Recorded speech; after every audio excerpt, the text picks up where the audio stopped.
Hey guys, welcome back to the channel. This is a story about what if Naruto awakens his multiple Zanpakuto Chunin exams. Before I start, please support for more amazing content and do consider subscribing to my channel and share this video with your friends. This is written by Big Can, link in the description and support writer. Let's start the video. Chapter 1. Drawing the Blade. Konoha outskirts, approaching midnight. In a particularly lonely stretch of woods surrounding the village of Konohagure no Sato, village hidden by the leaves, we find a young man, apparently no older than 15, sitting on the ground in front of an unrolled scroll. He is slightly short for his age, standing at about 5'5" in height, with bright golden blonde hair that popped up in a bed of spikes, deep cerulean blue eyes, and a trio of whisker-like markings on each cheek. He was dressed in a bright orange jumpsuit that practically screamed, "I'm over here, kill me now." This young man is none other than Naruto Uzumaki, master prankster and pariah of the Hidden Leaf Village, not to mention the hero of our story. Sitting in front of our young blonde is a massive scroll, opened slightly so he could read its contents. This was the Forbidden Scroll, an artifact of the Hidden Leaf containing some of the village's most dangerous jutsu. Jutsu that were forbidden from use for either the toll they take upon their wielder or the effects they cause. The blonde seemed to be studying the scroll intently when a new voice broke the silence of the forest. "Found you." Pausing from his reading, Naruto looked up to find an older man, probably in his mid-20s. He had dark brown hair worn up in a spiky ponytail in the back and a large scar stretching across the bridge of his nose. He was also dressed the standard attire for a Chunin of the Leaf, with the only exception being a set of bandages wrapped around several of his joints. This was Iruka Umino, Naruto's teacher at the Shinobi Academy. You found me quicker than I thought, Iruka-sensei. I only had enough time to learn a single jutsu from the scroll, but that's still enough to pass, right?" stated the grinning blonde as he stood up while he rubbed the back of his head. "Pass?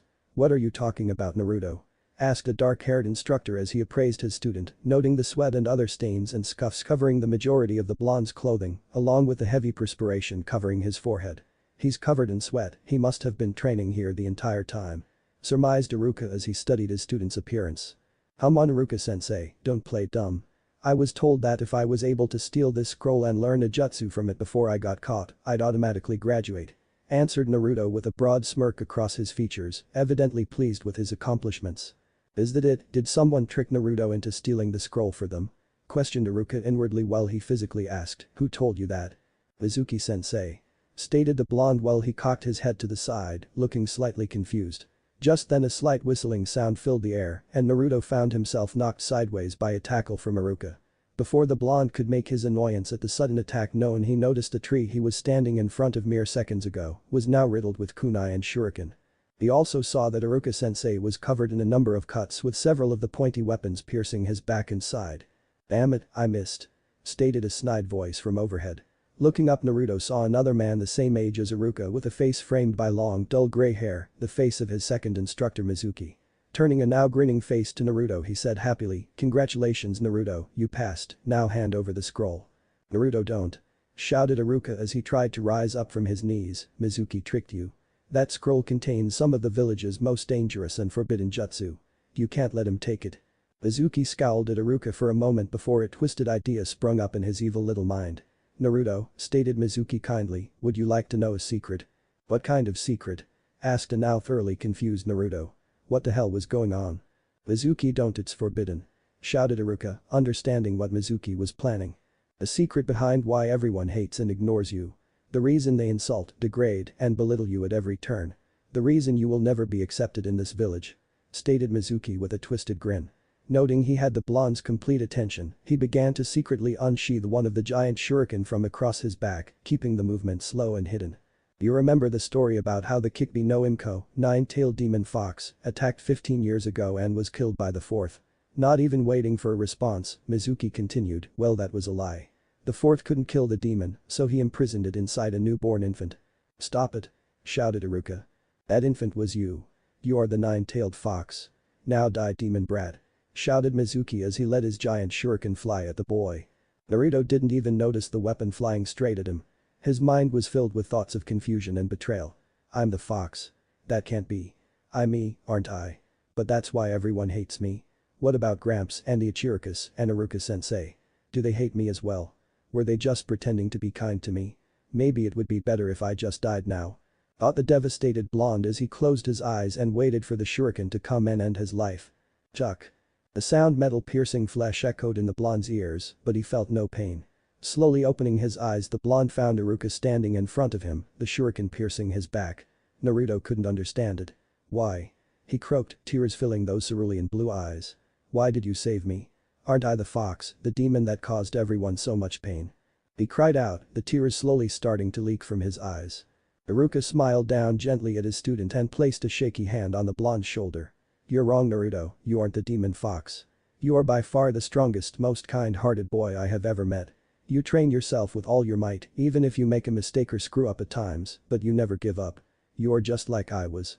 Stated the Chunin proudly, his voice soft but undeniably sure. Don't lie to him or yourself, Iruka. Sneered out Mizuki, reminding both of his presence. You hate the fox just as much as I or anyone else does, maybe more. After all, he's the one who killed your parents. You're right. Stated Iruka as he turned around to face Mizuki, and Naruto felt his heart shatter again. I hate the fox, but I don't hate Naruto. Stated the injured Chunin with conviction. He isn't the fox, he's Naruto Uzumaki, citizen of Konohagure, my favorite student, and someone I'm willing to fight to protect. He proclaimed to the traitor while taking a step forward, only to collapse to his knees as his injuries and blood loss began to take effect. How sickeningly sweet. Spat Mizuki, disgust evident in his tone. I was going to wait until after I finished off the brat to kill you, but for that sickening little show I let you go first, so you don't have to see your favorite student die. With those sneered words, the gray-haired traitor removed his second giant shuriken and charged at the injured instructor, blade spinning rapidly, ready to end his target's life. Wham! Only to be stopped halfway by the foot of the forgotten blonde slamming directly into his nose, breaking it and sending the traitorous instructor flying backward. Listen, Mizuki team, and listen well. If you ever try to lay a hand on my sensei again, I'll fucking kill you. Snarled the enraged blonde, his eyes narrowed into slits as he glared murderously at the Chunin. Like you could, demon brat. Spat Mizuki as he recovered from the impact, wiping his bleeding nose with the back of his sleeve. We both know you're still exhausted from training with that damn scroll all night, so there's nothing you can do to stop me. He finished with a sneer as he charged forward once again, this time intending to end the blonde. He's right. Thought the blonde, falling into a defensive stance as he got ready to defend himself and his precious person. I used every drop of my chakra mastering that Kage Bunshin no Jutsu, shadow clone technique, from the Forbidden Scroll. If only I had a little while to recover, then I could use it again. But that won't stop me. I don't care if it kills me, I will do whatever it takes to protect the people I care about. I refuse to lose. Mentally roared out the blonde, desperation and conviction resounding equally in that final, silent proclamation. And with it something amazing happened.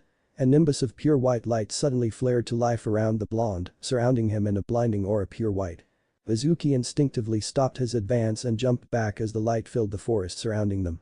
What the hell? Is this some kind of trick? Did that demon have enough strength left to try something? Thought the confused Chunin.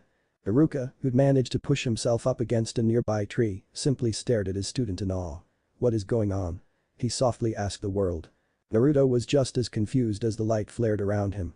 The blonde stared on in awe, not even blinking as the nimbus of light slowly congealed into a new shape right in front of his eyes.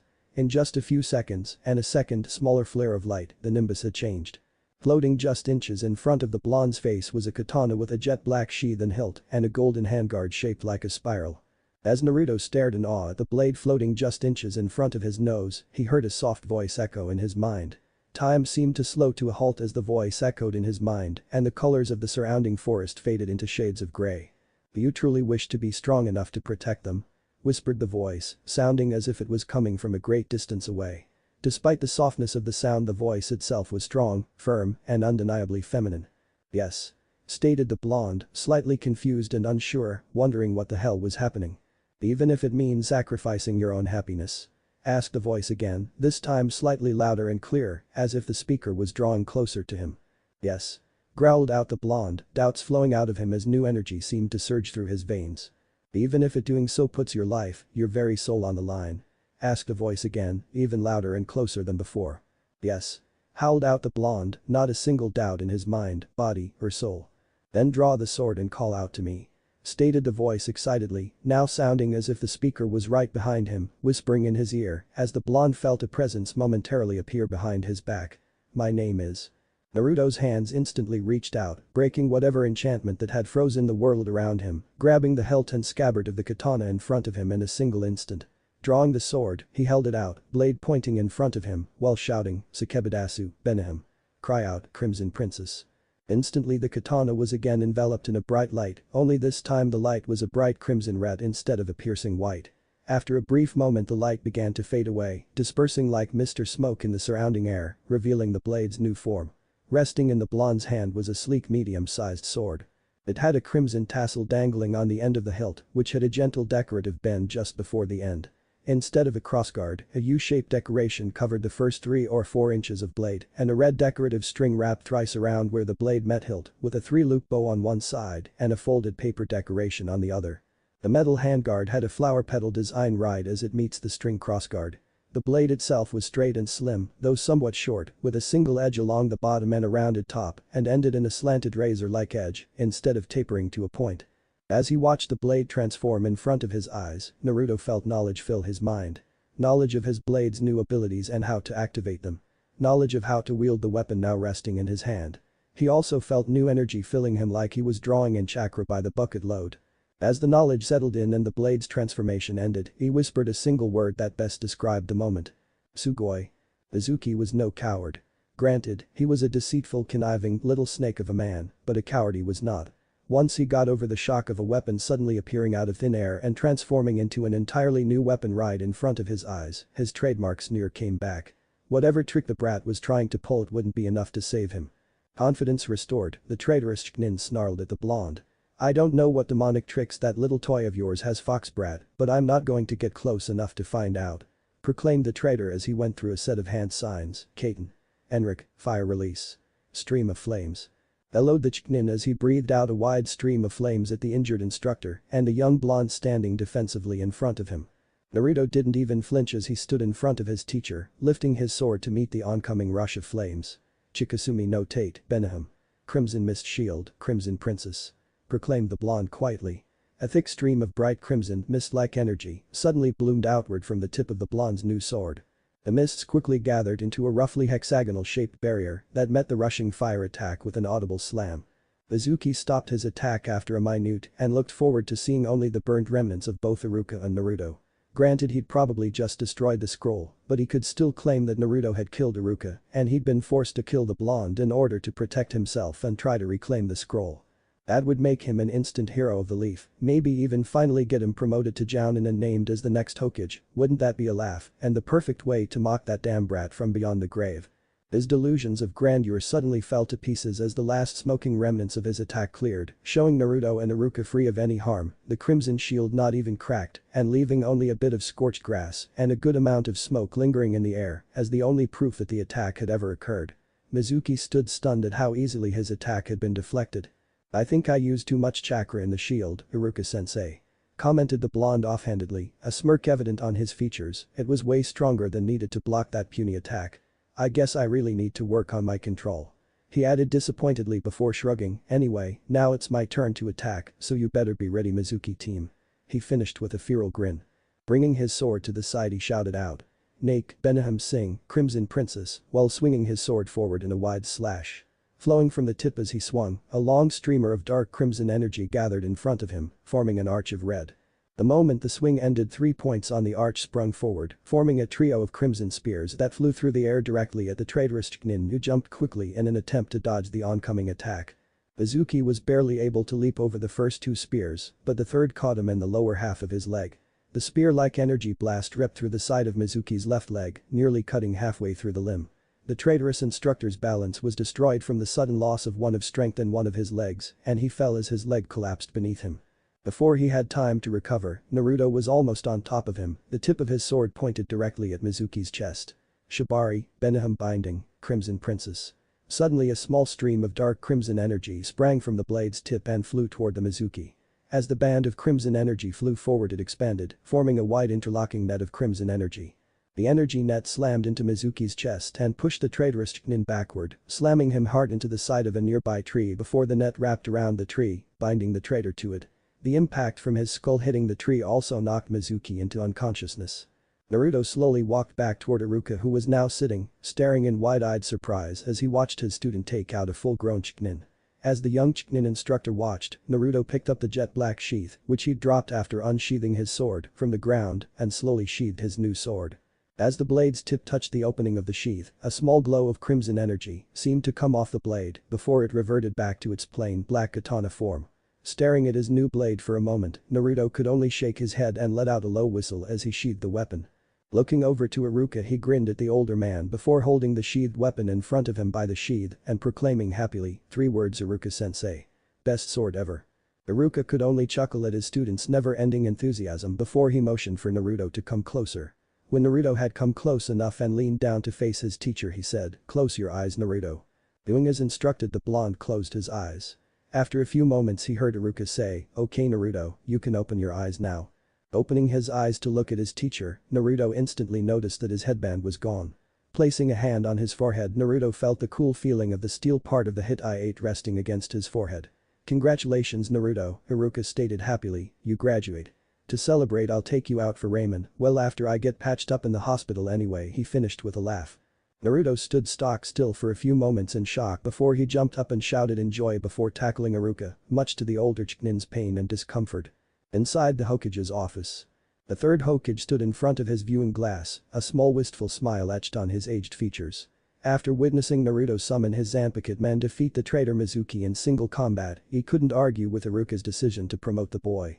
The old Hokage couldn't deny the feeling of pride and warmth in his old heart as he watched his adopted grandson, but he also couldn't deny the feelings of worry and nervousness for the boy. With Naruto's bloodline awakening, he couldn't keep at least part of the boy's heritage a secret any longer, and with that knowledge would come a number of enemies both great and small. Sighing to himself, he quickly ordered his Anbu bodyguard to arrest Mizuki, get Iruka to the hospital, and bring Naruto to him. After all the other ninja in the room had left, the third looked out the window with a small smile on his face. "Kushina," he whispered happily as he stared out into the night sky, "your son is truly starting to grow into a fine young shinobi. I just hope he's ready to learn the truth and the dangers that come with it. I can't help but wonder if he's inherited the other half of your bloodline as well." Ability identification. Kaiten. Enric, fire release. Stream of flames, C rank, offensive Kaiten ninjutsu. The wielder sends a large amount of chakra to his mouth and turns it into flames. Then by breathing outward, the wielder can release the flames in a short wide stream. Can be maintained longer by continuing to channel chakra into the mouth. Dikasumi no Tate, Beniham, Crimson Mist Shield, Crimson Princess, ability of Beniham Shikai State.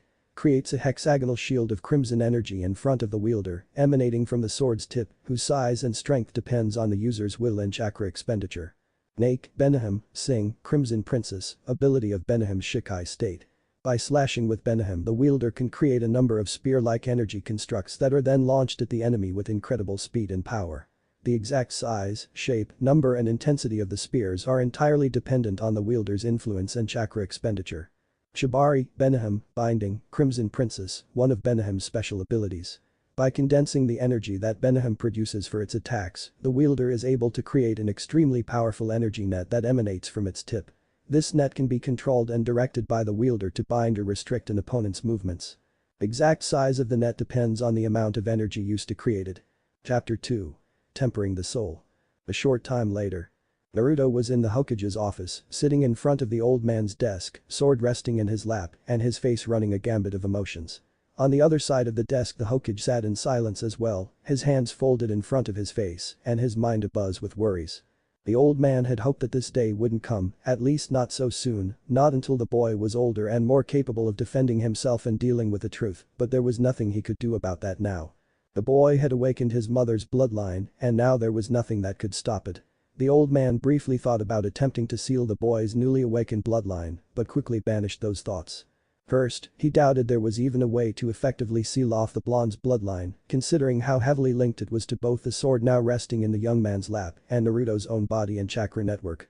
Not to mention the fact that Naruto would probably see the act as a form of betrayal and, combined with everything else that had happened tonight, would likely abandon the village if he tried. He also briefly thought of simply keeping his silence about Naruto's family, but again that idea was shot down shortly after it was formed. Sarutobi knew for a fact how dangerous the blonde's new bloodlines could be, and without the information Kushina provided in that scroll, Naruto could seriously damage Konohara himself by accident. Besides, Kushina had a number of friends who would be able to easily recognize her bloodline and thus her connection to Naruto, and he doubted even his direct orders would silence them after keeping the blonde's heritage a secret for so long. No, the boy needed the information now, and despite his wishes to keep the boy's heritage secret until he was old enough to properly handle everything, there was no way to keep his mother's identity a secret any longer. The Hokage's train of thought was interrupted by the voice of the young blonde sitting in front of him. Shortly after Iruka had given him his headband, a group of Anbu had arrived on the scene. A number of them had quickly arrested Mizuki, one using the hilt of his sword to silence the ranting traitor who was trying to lie and pin the blame on Naruto after he was removed from the tree and returned to consciousness, while another smaller group had performed some basic first aid on the injured Iruka before carrying the injured instructor to the hospital for full treatment. Before Naruto could follow, the remaining two members of the Anbu squad had stopped him and said that the Hokage needed to see him right away. Naruto had trusted the masked nin's words, mostly because the Anbu had, except for a few noticeable exceptions, always been pretty kind to the blonde, and Naruto was glad the pair that was in charge of escorting him now included one of his favorites, Nico. The purple-haired Kunoichi wearing the distinctive cat mask had always been a dear friend to the blonde, having looked after him a number of times when he was younger, and the Hokage was too busy to keep an eye on him, but she seemed to be distracted tonight. Naruto also noticed that she seemed to be constantly glancing at the sword he was carrying, though he could be mistaken. It was really hard to tell with those masks they wore after all.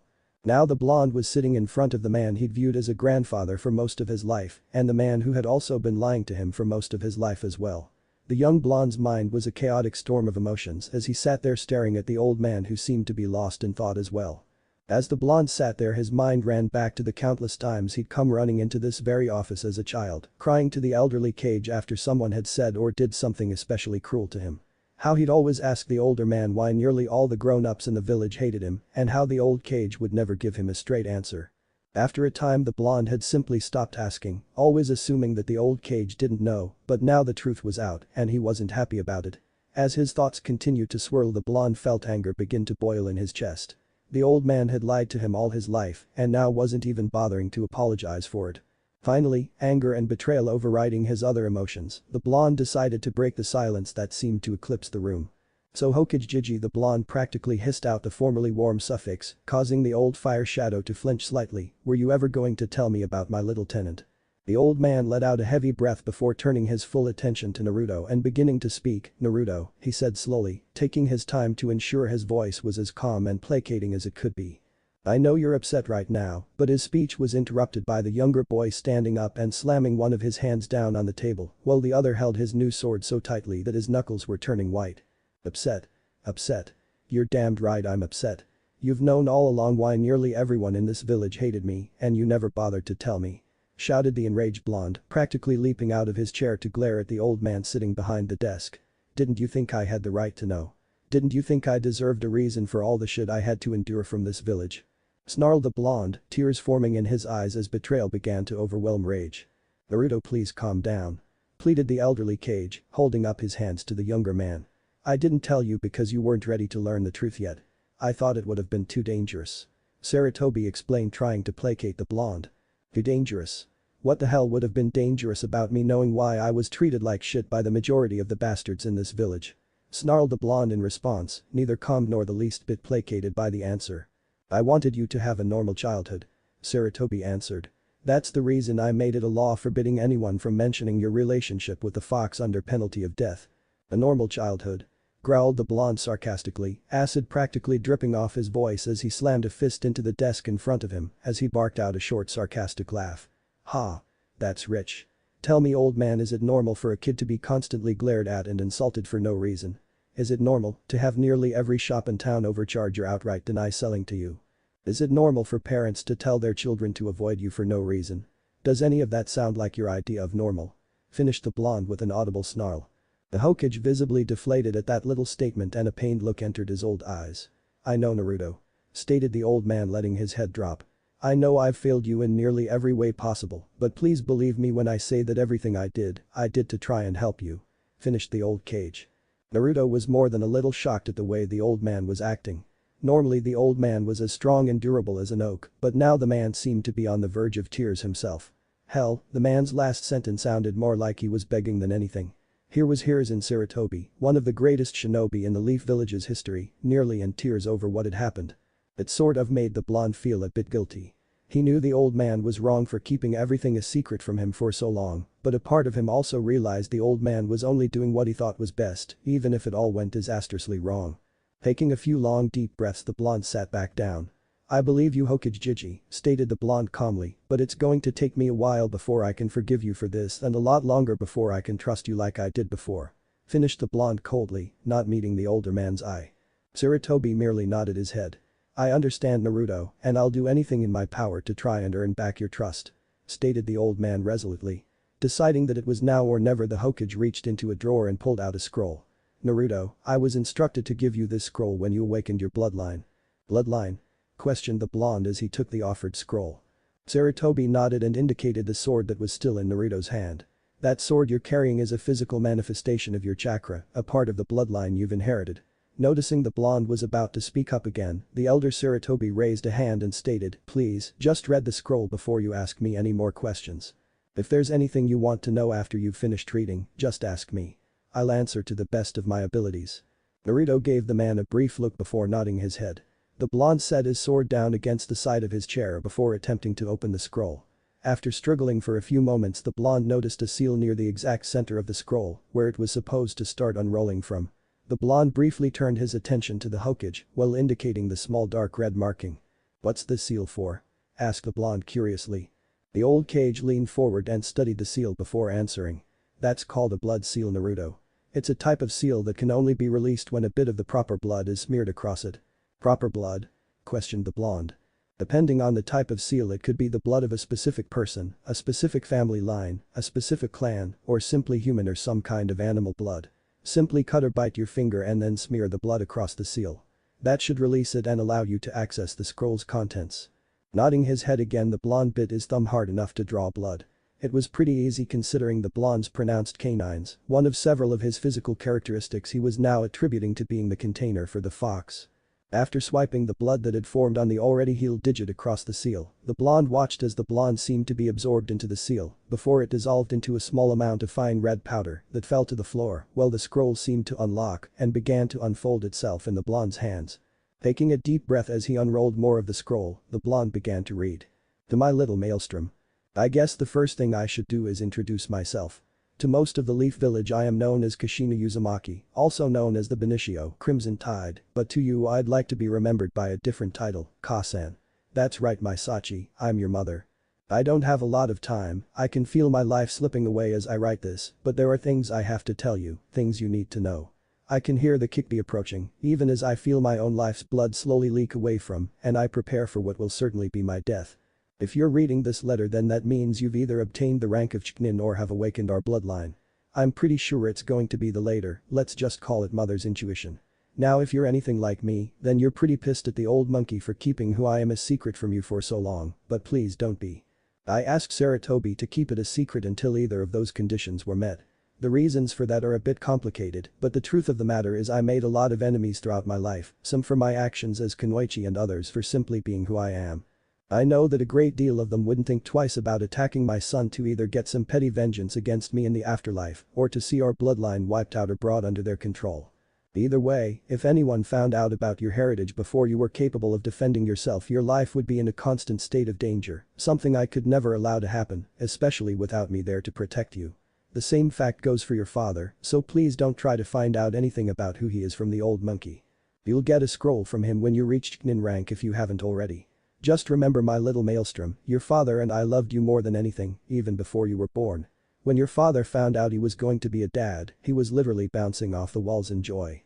Now before I get distracted by my memories, you need to learn the truth about your heritage from my side of the family. As I said before, my given name is Kushina Uzumaki, but that's not my real name, or at least it's not my birth name. My real name is Kushina Kurosaki Ichida, heiress to both the Kurosaki and Ichida clans of the Uzushiogakure no Sado, village hidden by the whirling tides of the Yuzu no Kuni, land of whirlpools. While the Whirling Tides village was one of the smallest of the hidden villages, it was also one of the oldest and strongest. That was mostly due to the three bloodline clans that lived there. The Ishida, Kurosaki, and Kariya clans. All three clans were the oldest in the village, all being direct descendants of the village's legendary founder, who first gathered his children and their families together on the small island nation of Yuzu to form what would later become Yuzushiogakure. Despite their distant blood ties, the clans never truly got along, particularly the Kurosaki and Ishida clans. In the beginning it started out as nothing more than an intense rivalry between the two families, but as years passed they grew to hate one another. Civil war between the two clans, with the rest of Yuzushio stuck in the middle, seemed almost inevitable, but the two heirs of the clan sought a way to build a peace and mend the hatred between the two clans. Their names were Yuzu Kurosaki and Uruk Ishida, your grandmother and grandfather. It was through this shared desire for peace that the two met and fell in love. Seeing their union as a way to reunite the clans and bring about peace, the two married in secret and produced an heir to both clans. Me. Sadly, their hopes that my birth would lead to peace were shattered when the circumstance of my birth became known to the clans. Instead of forming a bond of family and love between them, my birth became a spark for hatred and betrayal. Accusations were thrown about one clan heir seducing the other in an attempt to steal the other clan's power, despite the pleas of both young heirs that it wasn't true. It all came to head when both clans soon ordered my death, claiming it was the only way to prevent the civil war from beginning. My parents refused and fled Yuzu, coming to Konoha, where they hoped to live out the rest of their lives in relative peace. Sadly, their desertion was the final straw. Both clans blamed the loss of their heir on the other, pronouncing claims of kidnapping or murder. The love that my parents had hoped would prevent the war actually started it.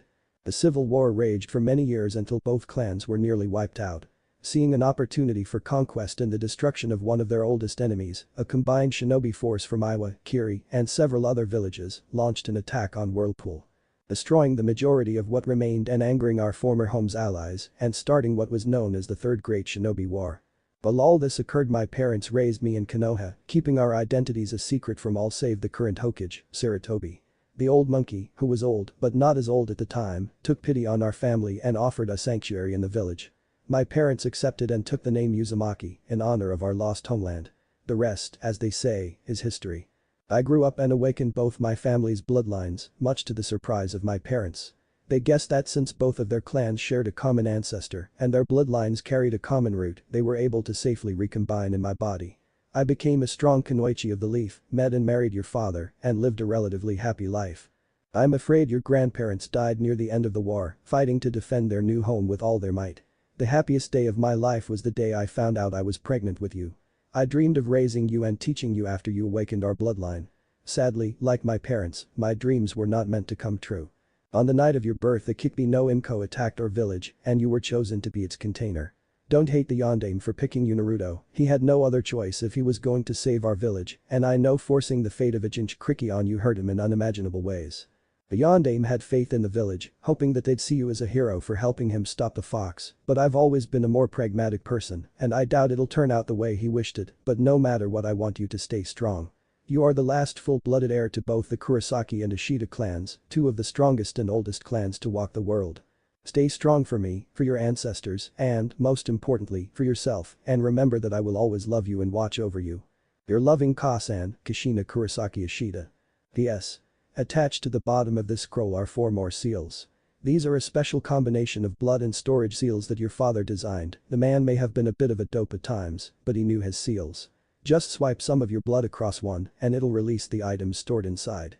The one on the left is from your grandfather Uruk and contains information on the Ishida clan's part of our bloodline and a few other items. The next is from your grandmother Yuzu and it contains information the Kurosaki's aspect of our bloodline and some items from her as well. The next one is from me and contains a few mementos and a gift for you. Lastly, the rightmost seal contains a gift from your father. Tears were leaking from the Naruto's eyes as he finished the letter. His family really did care about him. That was always the hardest part, growing up alone, never knowing whether or not he was a mistake or if his parents had died or simply abandoned him. This little letter did so much, answered so many painful questions. It told him he would have been loved, he would have had a pair of parents that cared for him and raised him. She really did love me. He whispered softly. Sarutobi nodded his head slowly, his eyes half closed in remembrance of dear friends now lost. Your mother loved you more than life itself. I remember the day she found out she was going to be a mother, she was jumping around my office squealing like a schoolgirl. The old fire shadow chuckled softly at the memory. What about my dad? Asked the blonde. Before Sarutobi could speak again, he continued, I know you can't tell me who he is until I make Chunin, but can you at least tell me what happened to him and what he and my mom were like? He asked desperately, hungry for some new knowledge of the parents he just discovered he had. Sarutobi slowly looked at the boy before nodding his head. Your father died bravely, fighting to protect our village from the Kikbi. He was a truly great man that I was glad to call a friend, honest, loyal, strong, and always willing to work for what he desired. All traits I know you inherited from him. Stated the old man warmly, getting a small, happy grin from the young blonde. However, I think you get most of your personality from your mother. She was headstrong, stubborn as a mule when she'd made up her mind about something, never willing to give up, and had a love of Raymond that rivaled your own, not to mention the fact that she was quite the mischievous prankster during her youth. She was probably just as loyal as your father, maybe even more so, but people had to earn her loyalty, but once earned she'd rather die than betray a person who trusted her. He finished fondly, recalling the vivacious young girl who'd stolen his successor's heart. What about the yondaime? Asked the blonde curiously, getting a raised eyebrow from Sarutobi. From the letter it sounded like my mom knew him. He explained. But she did, your mother was actually a childhood friend of the yondaimes. They attended the academy together and became rather close after graduating. Answered the Hokage honestly, it was true enough though not the entire story. The two sat for nearly an hour, the Hokage telling him stories about his mother and occasionally bits about his father, without letting out who he was. As the night dragged on, Naruto let out a large yawn. Looking at the clock, the Sandaime noticed how late it had gotten.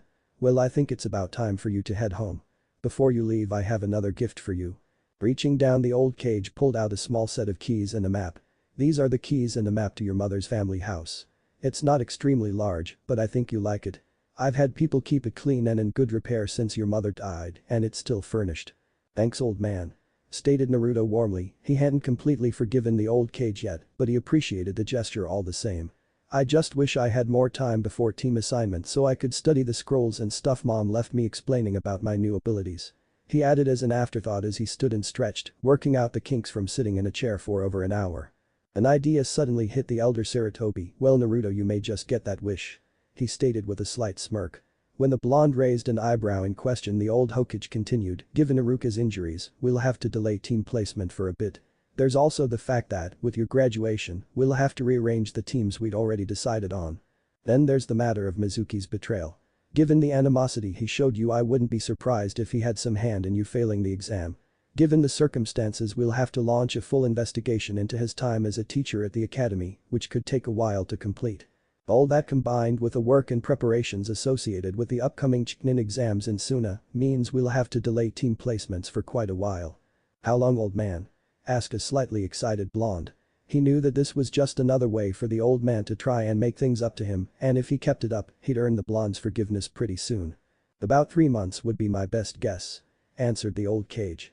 I'll be sure to send a message when the exact date is set. The blonde's face split into a wide smile. Thanks, Ajiji, I really appreciate this.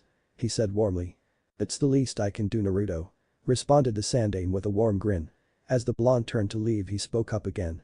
Oh, there's one more thing.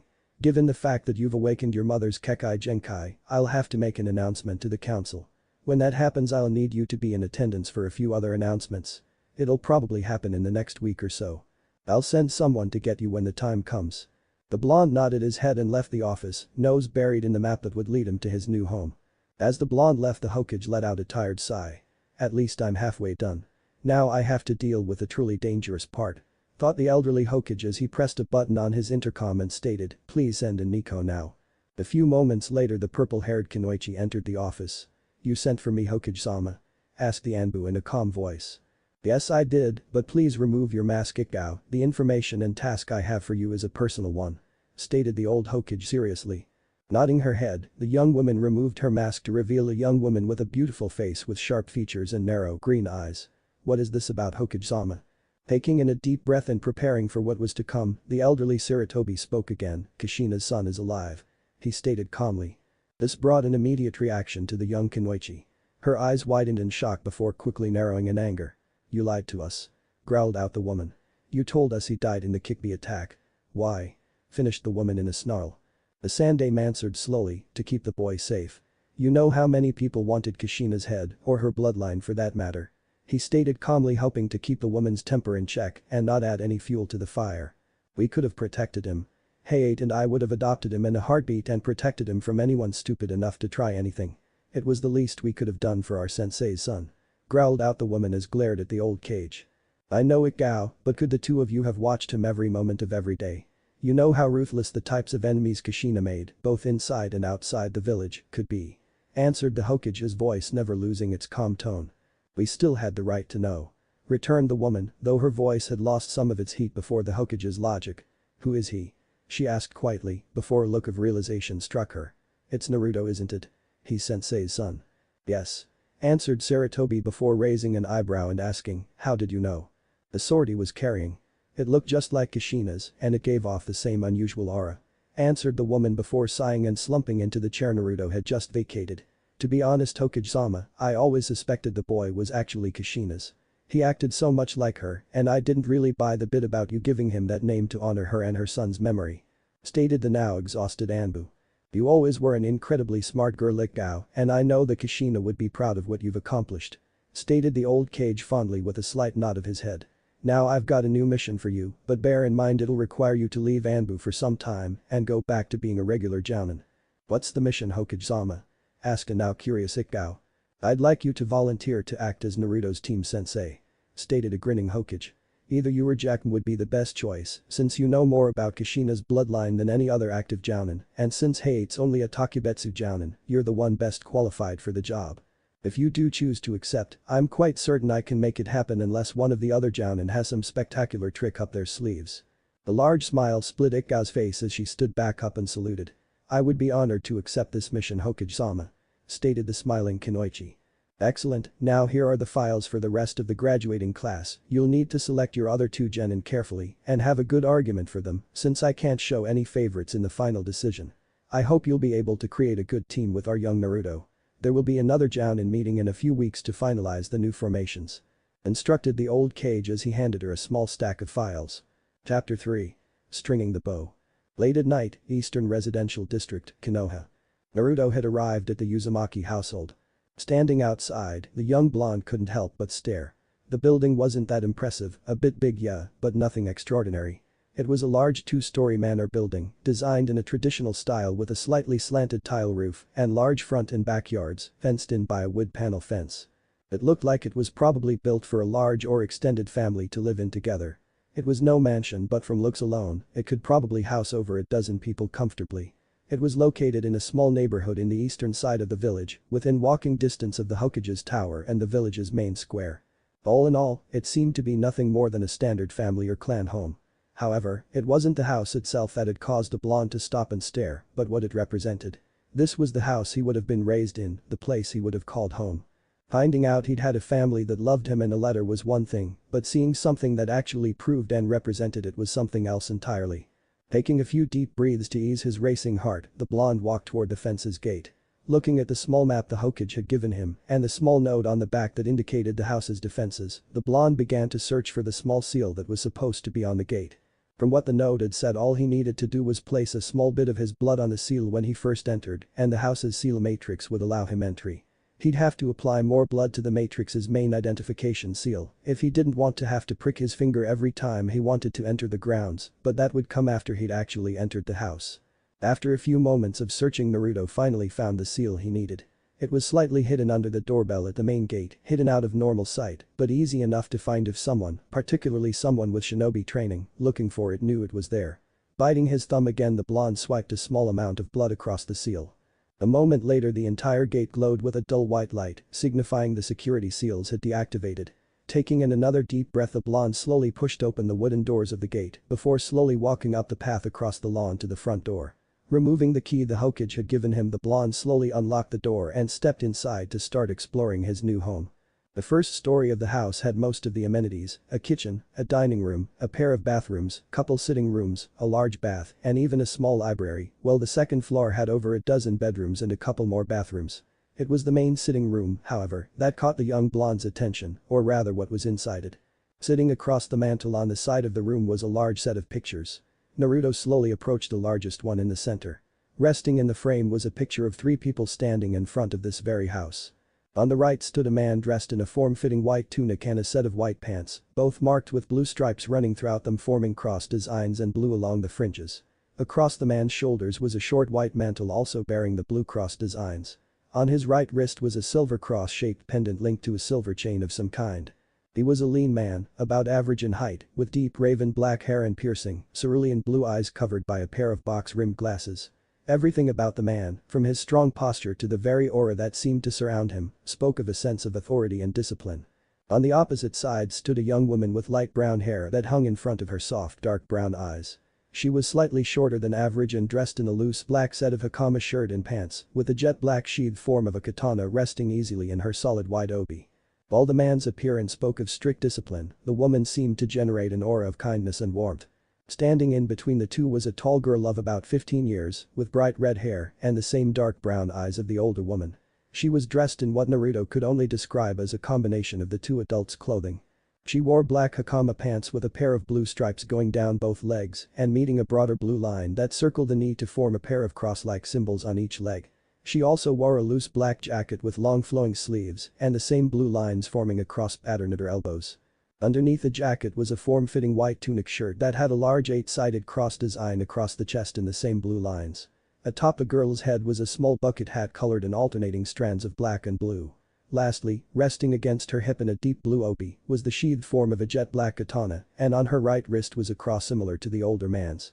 It was the girl's face however that caught his eye, a face very similar to his own. Tears again began to leak from the blonde's eyes as he realized who these three were. Aj-plus-san, Ob-san, OK-san. He whispered quietly as he traced his fingers across the figures in the picture. Slowly, the blonde looked at the other photos lining the mantel, keeping the center one still firmly locked in his grasp. There was a picture of his grandmother and grandfather both looking slightly younger as they stood in front of the house, his grandmother's holding the wrapped bundle of his infant mother. As the pictures moved down the mantel, time seemed to progress with them. The next one had his mother as a toddler, then a few of her as an academy student. After the spot where the center one was, probably taken at her graduation day, the pictures of his mother seemed to progress further. The last one resting on the edge of the mantel showed Kushina sitting in a chair holding her slightly swollen belly with her parents standing next to her smiling proudly. It must have been taken just months or weeks prior to their deaths in the war, since Naruto knew the war ended only a few months before the Kyuubi attack that also signified his birth. Naruto was curious as to why there were no pictures of his dad with his mom, but he guessed it was part of the whole secrecy thing. Wouldn't help much to keep it a secret if there were pictures of them together. Thought the blonde. Naruto knew he needed to get some sleep, but he seriously doubted his ability to fall asleep at the moment. Instead, still carrying the picture of his family in his hands, the blonde decided to head for the dining room to study the contents of the seals his mother had mentioned in her letter. Before he left the room the blonde found the main security seal, exactly where the note had said it would be, hidden behind a wall hanging just behind where the center picture had been, and swiped a small amount of blood across it, locking him into the security seals. Finding his way to the dining room and seating himself at the head of the large table that filled the room, the blonde gently put the photo of his family down before reaching into one of his pockets and pulling out his mother's letter. Looking at the 4 blood storage seals resting on the bottom, Naruto slowly considered which one he should open first. Taking a look at the picture now resting by his left elbow, the blonde decided to start with his grandmother's scroll. Biting his finger the blonde swiped a little bit of blood across the appropriate seal and, in a puff of thick smoke, several scrolls appeared in front of him. Resting on the bottom was a large scroll with the kanji for butterfly stamped across the center. Next to it rested a small pile of normal-looking scrolls all with different labels, and resting atop the small pile of scrolls was another letter.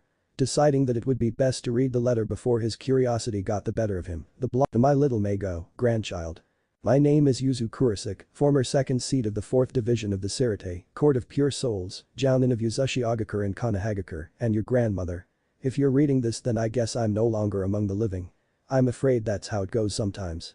Your mother had your Aj-plus-san and I write these after she found out she was pregnant so we could explain the abilities our families possessed even if we were no longer among the living when you awakened your bloodline. I thought she was being a bit overly worrisome, she gets that from your grandfather, but your mother has always had very good instincts, something that was quite common among the women of our clan. So I'm just going to go along with it and I guess you reading this letter now just proves her right again. If I never got the chance to tell you in person, then I want you to know that both your grandfather and I thought the world of you even before you were born.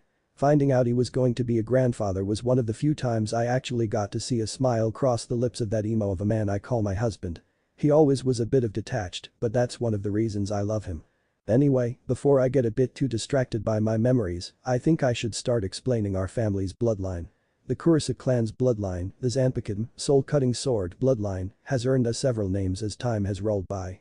Soul Reapers, Death Swordsmen, and even Shinigami Shadows have all been names and titles others have used to describe our clan's abilities.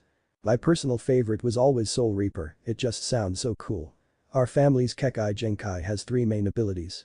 The first is that our chakra reservoirs are at least triple the normal size for most ninja, giving us immense levels of chakra reserves and endurance. The second ability is longevity, the members of our clan could live much longer than normal people.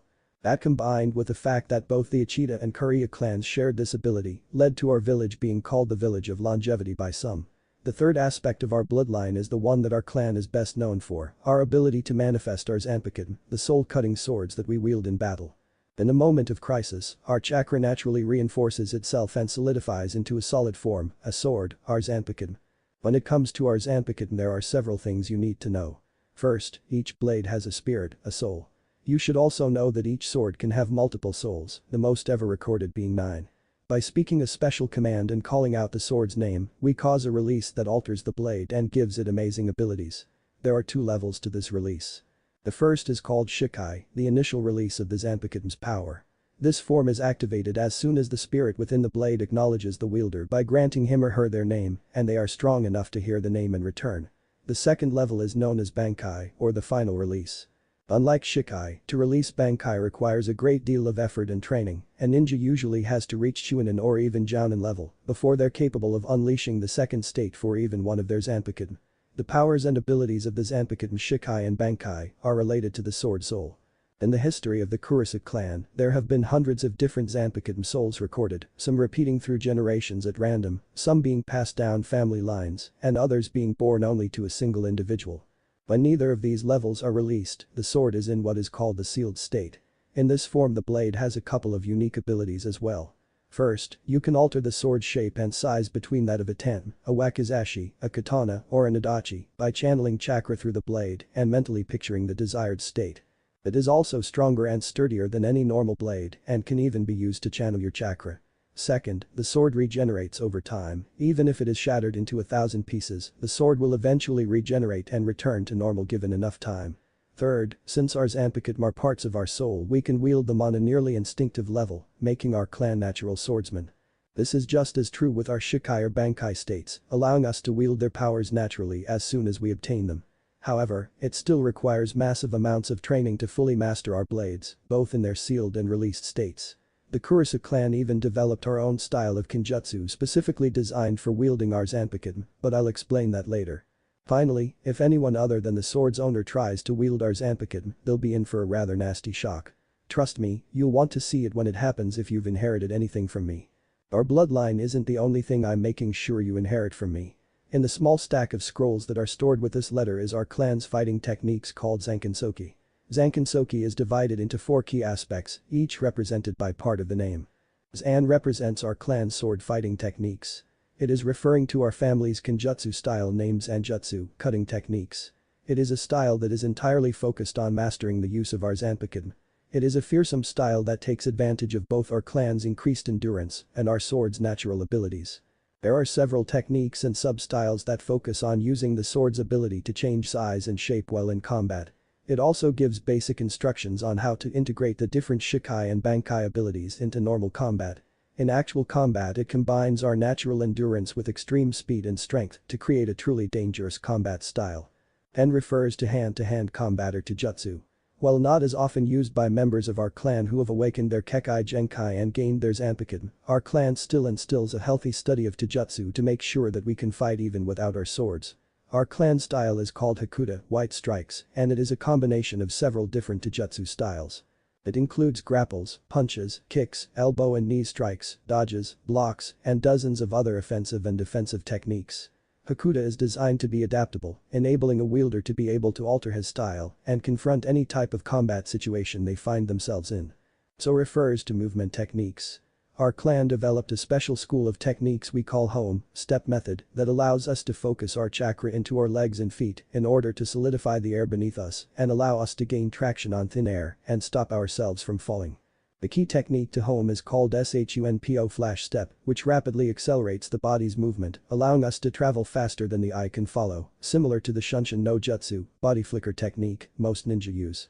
Unlike the Shunshin, Shunpo was designed for combat use, allowing us to close distances at incredible speeds. Lastly, Kai refers to ninjutsu and our clan's special techniques known as Kidm, Spirit or Demon Way. Before I explain Kidm to you, I should let you know that most of our clan had a powerful lightning affinity. And I base this off the fact that most of the Kidm techniques I've seen that actually involve elements use lightning. One of the scrolls I left you holds a number of lightning-style ninjutsu, along with some instructions on how to train your lightning element. Now Kidm is a special type of technique our clan developed. Since we constantly wield our swords in battle, forming hand signs to create jutsu is incredibly difficult. So through years of training, research and trial and error, our clan developed a number of special jutsu that, instead of relying on hand signs, use incantations to channel and shape chakra. These incantations usually take as long as forming hand seals, though the higher level spells can take a bit more time than usual, but leave our hands free enough to wield our blade. With training one is even able to use them without the incantations, but this severely limits their power, usually cutting it in half at least. We also have several other techniques to mask our incantations to prevent opponents from being able to predict them if they've heard them before. Kidm are ranked by level from 1 to 99, with 1 being the simplest and 99 being the most dangerous. Kidm can be divided into 3 main subtypes. Bakidm, Way of Binding, Hadm, Way of Destruction, and Idm, Way of Healing. Bakidm spells are the broadest category of Kidm techniques. They deal with communication, binding, sealing, and tracking, along with any other type of spell that isn't classified under Hadm or Idm.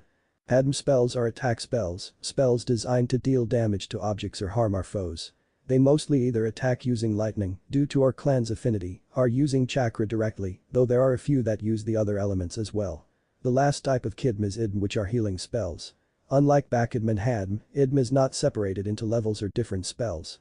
They simply channel chakra to heal damage or restore drained chakra reserves of others or heal yourself. Now there's one other scroll I put in the seal, it's the large one with the butterfly kanji on it. That's the summoning contract for the butterfly clan. It's been in the Kurasa clan for generations, and as the last heir I was its primary holder. When I decided to leave Yuzu, the butterfly clan decided to come with me. Their clan, along with the Ichida's summons, disliked the needless warfare our clans were preparing for, as well as their orders to kill a helpless infant, and asked to be taken with us. Your mother signed both scrolls when she was younger, and I'm sure you will as well. Now the butterfly clan may not be extremely powerful in a direct fight, but they have a lot of unique and amazing abilities, but I let them tell you themselves. Stay strong, my little one, and always stay true to yourself. Love. Your always loving Ob-san, Yuzu Kurasuke. Naruto smiled a little as he finished his grandmother's letter. She seemed like such a sweet person, and he was glad that both her and his grandfather had been so excited to be grandparents. He couldn't help but feel extremely excited as he finished the letter. The techniques and abilities his Obasan had described had sounded so cool, and he couldn't wait to get started learning them. Putting aside the notion to start practicing right away, he gently lifted the small pile of scrolls and set them off to the side further down the table. I'd better open all the seals and find out everything that I'll need to learn before I get caught up in training. Thought the blonde as he finished moving the scrolls. Looking back at his mother's letter, the young blonde bit his finger again and swiped another of the seals, this one belonging to his grandfather. There was another puff of smoke and more scrolls now covered the desk. Like his grandmother's seal, there was a large scroll, only this one was marked with the kanji for sparrow stamped on it and several scrolls lying next to it. The only difference was that there were several items lying with the second set of scrolls, some wrapped around them and other draped over them. Naruto noticed a set of small silver capsules about the size of his finger, with a 4-pointed star engraved on them, long silver tubes about the length of his forearm and half as wide with a small handle at the end, a long white glove marked with the same blue cross that decorated most of his grandfather's and mother's clothing. And a silver bangle marked with a cross in the center of a sunburst, with a small cross attached to it by a short kai. Deciding to read his grandfather's letter before touching anything, the blonde sought out the appropriate piece of parchment. Finding it, the blonde discovered it was wrapped in a small silver chain, complete with a silver cross at the end. Just like the ones Mom and Gramps were wearing in the picture. Thought the blonde softly. Taking a slow deep breath, the blonde unwound the bracelet from the small scroll. As the bangle came fully unwound, Naruto noticed a strange glint on the silver metal, before in a sudden flash the small bracelet had suddenly wrapped itself around his wrist, the small cross dangling below and glowing in a gentle silver light for a moment. After a moment of futile struggling to remove the chain, the blonde decided to read the letter and hope it held the answer to what had just happened. The writing inside was crisp and done with a practiced hand, reinforcing the blonde's view of his grandfather as a strict person. My young Mago. First off, if the chain that was wrapped around this letter has now linked itself to your wrist, please don't panic. That is merely an indicator that you've activated the Ishida clan's bloodline, the Kuinch Plus, Monk of Destruction. Don't worry if you can't take it off, just apply a bit of charca to the small latch on the back of the chain and it'll come right off. It's designed to be physically impossible to remove without breaking to prevent it from being lost either during combat or while moving at high speeds. Naruto let out a small sigh of relief before he returned to reading his grandfather's letter. Now that that's settled, I suppose I should introduce myself. As you are probably well aware of, I'm your grandfather Uruk Ishida. Former Stern Ritter, Star Knight, P the prodigy of the Vandenreihe, Invincible Empire, and Jounin of both Uzashigakure and Konohagakure. Your mother had your grandmother and I write these letters just in case neither we nor her were still alive when you came of age. When I questioned her on why, she merely stated that she had a bad feeling. While not a superstitious man myself, I have always and will always be a pragmatist and, considering the dangers of the time we currently find ourselves living in, I see no real harm in being prepared for the worst case scenario. In case I don't live to tell you this myself, know that whatever you do, whoever you become, and however you do it, your grandmother and I will always be proud of you. I remember the day your mother told us she was pregnant. After calming myself down from my desire to kill your father, who I shall mention deserved it since he impregnated my daughter out of wedlock. Even if they were already engaged and married days after finding out it was the principle of the thing. I watched as your grandmother hopped and skipped around the living room of our home squealing and dancing with your mother. I also remember the look of sheer depression that appeared on her face when I mentioned we must be getting old since we're becoming grandparents. Sayuzu-chan has always been an overly emotional one, but it was one of the things that made me fall for her in the first place. Anyway, now that I've had my sentimental moment, I suppose I should tell you about the Ishida clan's Kekkei Genkai you've inherited. As I mentioned earlier, it is called the Kuinch Plus and has earned us a unique nickname, the Quincy, a slight alteration to our bloodline's name. As to the gifts our bloodline bestows on us, there are three major abilities. First, our clan members have a unique ability to draw on ambient chakra from our surroundings. As you know, all things release chakra on some levels, from the rocks and water to the trees, insects and animals, all things release chakra on some level. This ability allows our clan to draw on that ambient chakra and convert it to our own uses, allowing us to refill our reserves much quicker than most. Second is our clan's longevity, we can live much longer than normal humans. This ability, combined with the fact that the other two main clans of our home village also possessed similar abilities, earned Uzashio the nickname the Village of Longevity. Finally, due to our ability to absorb ambient chakra, our clan's own chakra is naturally more flexible than others. While this may not seem like much compared to some other bloodlines, the Ishida clan used it, along with our own naturally creative and innovative nature, to make special tools that grant us a number of special abilities when we focus our chakra through them. The best example is our signature weapon. Before you read any further, it's best for you to see it for yourself. Focus some chakra into the little cross attached to the chain on your wrist and keep it flowing. Deciding to do as his grandfather's letter dictated, Naruto focused a bit of his chakra into the small cross resting against his wrist. The effect was immediate. The cross suddenly shot forward to hover over the palm of his hand and began to emit a large amount of bright blue-white light. The light stretched outward from his extended hand, forming a long shaft of blue-white light about as thick as his forearm. The length of the shaft gently curved backward, forming a slight crescent shape before a thin strand of light connected the 2 points, forming a giant, simplified longbow made of pure chakra. Naruto stared at the bow for a moment before cutting off the chakra flow to the cross, and the bow instantly winked out. The blonde couldn't help but notice that he hardly felt any form drain from forming the chakra bow. Channeling the chakra back to the cross, the bow quickly reformed. Naruto curiously pulled back on the bow's string. As the string reached its zenith, Naruto felt a slight pulling was the best word he could use to describe it, on his chakra. Allowing the chakra to flow through the pull, the blonde watched in amazement as a large, roughly arrow-shaped mass of chakra burst forward from his knuckles, where he gripped the string. The end where the arrow met his fingers was a small fire of sparking chakra, and the tip was a broad point. Deciding to test his new weapon, Naruto took aim at a tree visible though a nearby open window, more specifically a large knothole near the tree's center. The blonde was glad he'd opened most of the windows in the house to let some fresh air circulate through the slightly stuffy building before slowly releasing his hold on the arched string. In a blur of motion and a flash of light, the arrow sped forward, out the window, and bit deep into the side of tree in the center of the knothole, right where the blonde had aimed. The moment after it hit, the blonde saw the arrow disperse into several motes of light, leaving behind only a deep scar and a slight burn mark in the wood as the only sign it had ever existed.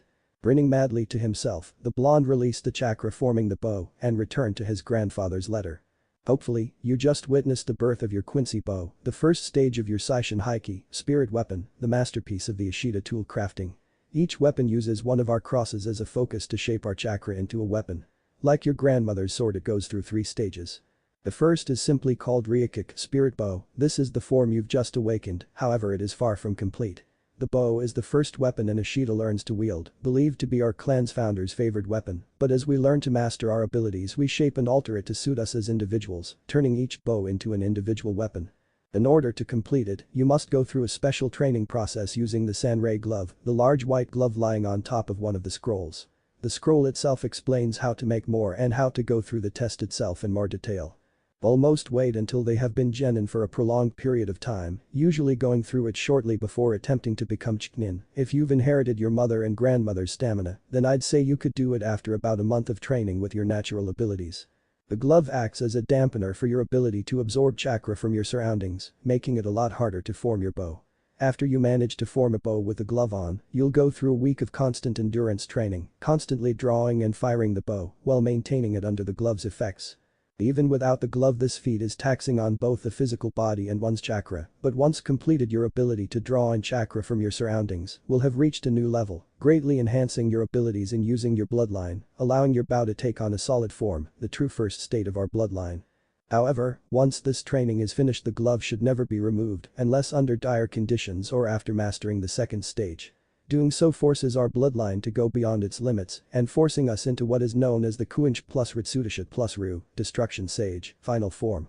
The power this form grants is phenomenal, but once it has run its course, it will force your bloodline abilities into hibernation for a prolonged period and possibly end your life if your body is damaged badly enough. Forging the bow itself takes little to no chakra thanks to the effects of our first bloodline, combined with the special design of the cross. The cross is naturally designed to focus our bloodline's ability to that point, so the chakra cost directly from us is negligible. Granted, forming Harahibuferu, sacred destruction arrows, can take a toll if fired rapidly, but if you're anything like your mother and inherited your grandmother's reserves, it shouldn't be a problem for you. Since the bow and arrows are forged from our own chakra, wielding and firing them is like second nature to us, allowing near perfect accuracy with them from the very beginning. There's also a scroll among the pile I left you that details our clan's own archery style. The second stage of your spirit weapon is called the Sahiki, holy weapon. While the first stage focuses on improving your ability to harness and absorb chakra from your surroundings, the second stage focuses on learning to control and shape the chakra as it is absorbed. Through the training to unlock this stage, our clan learns to shape our chakra into a new weapon beyond the bow, a weapon perfectly suited for the individual, the Sahiki. Like solidifying the bow, the process of forging your Sahiki is a long and tiring one best left until you have obtained a degree of experience and mastery of your original bow. I beg you not to rush into it, particularly if you take after your mother's hot-headed nature. Each Sahiki is unique, with its own personal abilities and powers, though most tend to focus on ranged weapons. I myself was a bow wielder, further enhancing my own abilities through refining my bow in the second stage, while your mother manifested chains that could bind chakra as easily as flesh. The final stage is called the Kuinch plus. Forishuten Monk of Destruction. Complete holy form. The only way I can properly describe it is as a complete and controlled form of the Kuinch plus Ritsudashi plus Ru, a technique that boosts the strength and control of our bloodline to its very epitome. With it, the powers and abilities of our Sahiki are further enhanced, granting them even greater power and control over the surrounding chakra. In this form, our clan is even able to counter weaker jutsu aimed at us by simply absorbing the incoming chakra, breaking the technique, and using it to strengthen ourselves or break down physical objects and absorb them into our bodies as chakra. Now the Quincy cross, the small chain and charm currently attached to your wrist, is not the only item our clan has created over the years. I'm going to explain a few of the most useful ones in this letter, and I've put a few samples in with it, the remainder are described in full detail in some of the other scrolls. There are 2 key materials we Ishida create to build all our weapons and tools. They are spiritually infused glass and silver. Both materials are specially created by the members of the Ishida clan, and their production was what made our clan so wealthy in the first place, not to mention making sure our family has not wanted for anything while we stayed in this village. You see, these materials are not only useful for combining with our bloodline, but are highly chakra conductive, making each piece worth a great deal to any craftsman, since chakra conductive materials are rarely found in nature, and our Quincy materials are the only ones known to be forged by human hands. I've left detailed notes on how to craft both in my workshop. You can access it by pressing a special panel in the library. It's in the second bookshelf on the left from the main doorway, on the center shelf right behind the Ishida family history. The first item is called the Quincy Bangle, the small silver bangle with a cross attached, and it was specifically designed for those who have removed the Sanrei glove and lived. It acts in the opposite of the Sanrei glove, amplifying the abilities of our bloodline and allowing us to wield our powers again, though at a diminished level. It also accelerates the recovery time from the final form. It's worth noting that those who survived the final form and regained their powers using this tool have often awakened their second stage with the process as well. Next are the Gintam, silver tubes. They are the small capsules engraved with the pointed cross. They hold specially altered water that we create through a special process combined with channeling our chakra through the water, turning it into almost pure liquid chakra. They are probably the easiest Quincy tool to make due to the fact that our clan has a naturally strong water affinity, which is why I also include a scroll on several water jutsu as well. The Gintam are used to cast special jutsu. These jutsu are unique because they require no chakra to be able to use, merely a charged Gintam and the proper activation. The incantations act as hand signs shaping and channeling the chakra stored inside the capsule to release the desired efforts. The scroll the strap of Gintam is wrapped around contains both the instructions for crafting the Gintam and a list of most of the known incantations for the spells. Finally there are the Seal Schneiders, German. Soul cutter or, more historically, the Ziri Shunade, that which slits the soul, the long silver cylinders with the handles.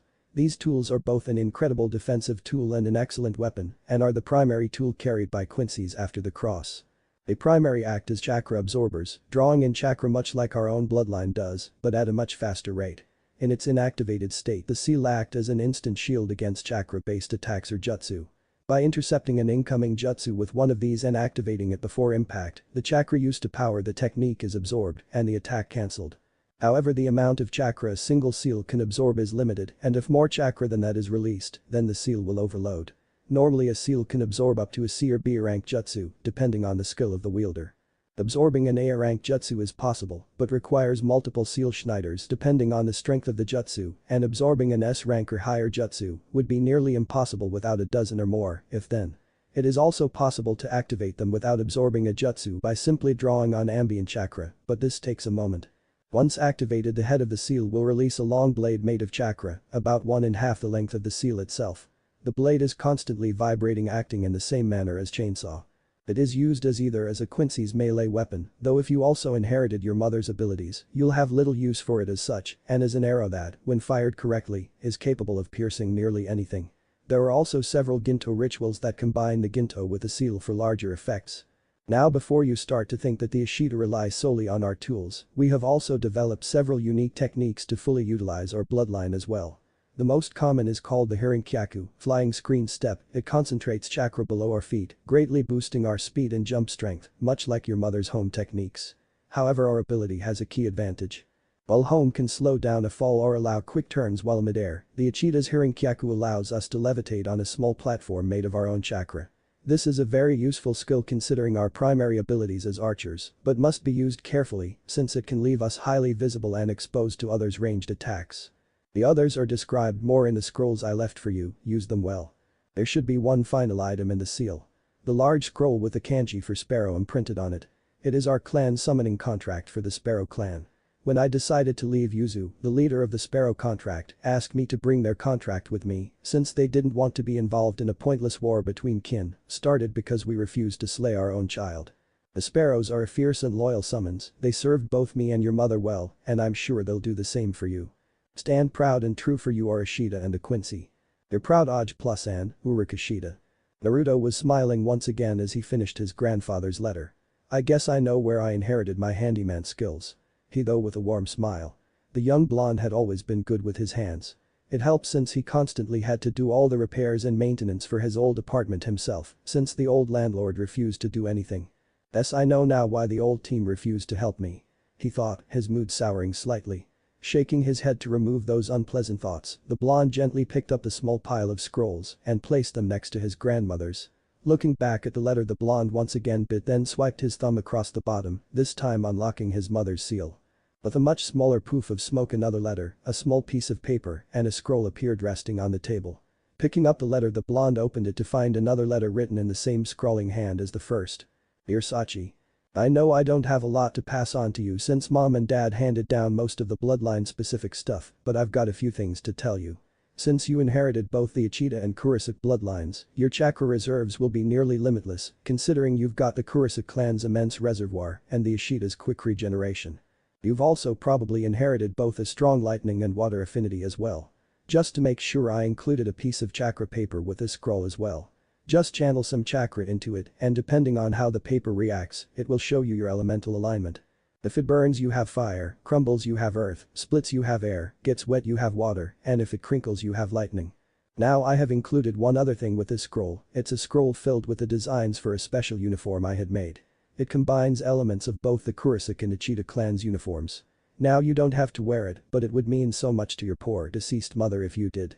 If you decide to wear them, just go to the Urahara shop in town and give the scroll to Mr. Urahara. He's an old friend of mine since I was little, and I know he'll treat you right, fox or no fox. There's a map to the shop at the bottom of this letter. Stay safe, my little maelstrom. Your loving K-san, Kushina Kurosaki Ishida. I great guilt trip, mom. Sighed out our blonde hero before he looked at the picture of his mother standing between her parents. At least it looks pretty cool. Stated the blonde with a soft smile. Truthfully, Naruto would have worn it even if she hadn't applied the guilt trip. It would be another way to feel linked to his family. I hope you're right about this Urahara guy, mom. I'll find out tomorrow. He whispered gently before placing the scroll with the ones his grandparents left him before picking up the chakra paper. Channeling as much chakra as he could into the small piece of paper, the blonde watched as it split down the middle before one half became wet and the other started crinkling. The blonde let out a low whistle. Well, I know where I got water and lightning, but where the hell did I get wind? Asked our blonde hero curiously before his attention turned to the letter his mom had left him and the final seal. Could it be? The blonde's voice trailed off a bit before he bit and swiped his thumb a final time over his father's seal. Several scrolls and a letter appeared in a poof of smoke. Picking up the letter, the blonde began to read slowly, the handwriting strong but slightly sloppy. Dear Sachi. This is your old man. I know you want to know who I am, but I'm afraid that you're just going to have to wait until you hit Chunin to find out. Even if I can't tell you who I am right now, I want you to know that I love you with all my heart. I'm writing this letter as I prepare to go fight the Kikbi. I hope that the Yondaime is right and your mother is wrong for once about the way the villagers will treat you. I sincerely do from the bottom of my soul. Now with this letter I've included several other scrolls. One contains a large number of wind jutsu. I know you'll probably inherit your mother's elements along with her bloodline, but just in case you also inherit my wind nature, I've included them, as well as a scroll on wind nature manipulation. The rest of the scrolls contain a basic guide to the Fukinjutsu, the art of seals. Your old man happens to be quite the whiz with seals himself, and these scrolls are the best you can learn on your own. In order to advance farther, you'll need to find an experienced seal master to teach you, but until then, learn what you can. I wish I'd listened to your mother when she told me what she and her parents were doing in case something like this happened, so I could have spoken to you more, but I was a stubborn idiot who should have listened to his wife. I guess you'll have to wait until you reach Chunin before you hear more from me. Always proudly watching over you. Your loving Tam-san. I was right about the wind affinity. Mumbled the blonde as he wiped away the tears that were forming in his eyes again. I wish you had too, Dad. Whispered the blonde before he turned his attention to the scrolls resting in front of him. Seals, huh? Mumbled the blonde, might as well learn what Dad could teach me, even if I'll probably never find a seal master willing to teach the demon brat.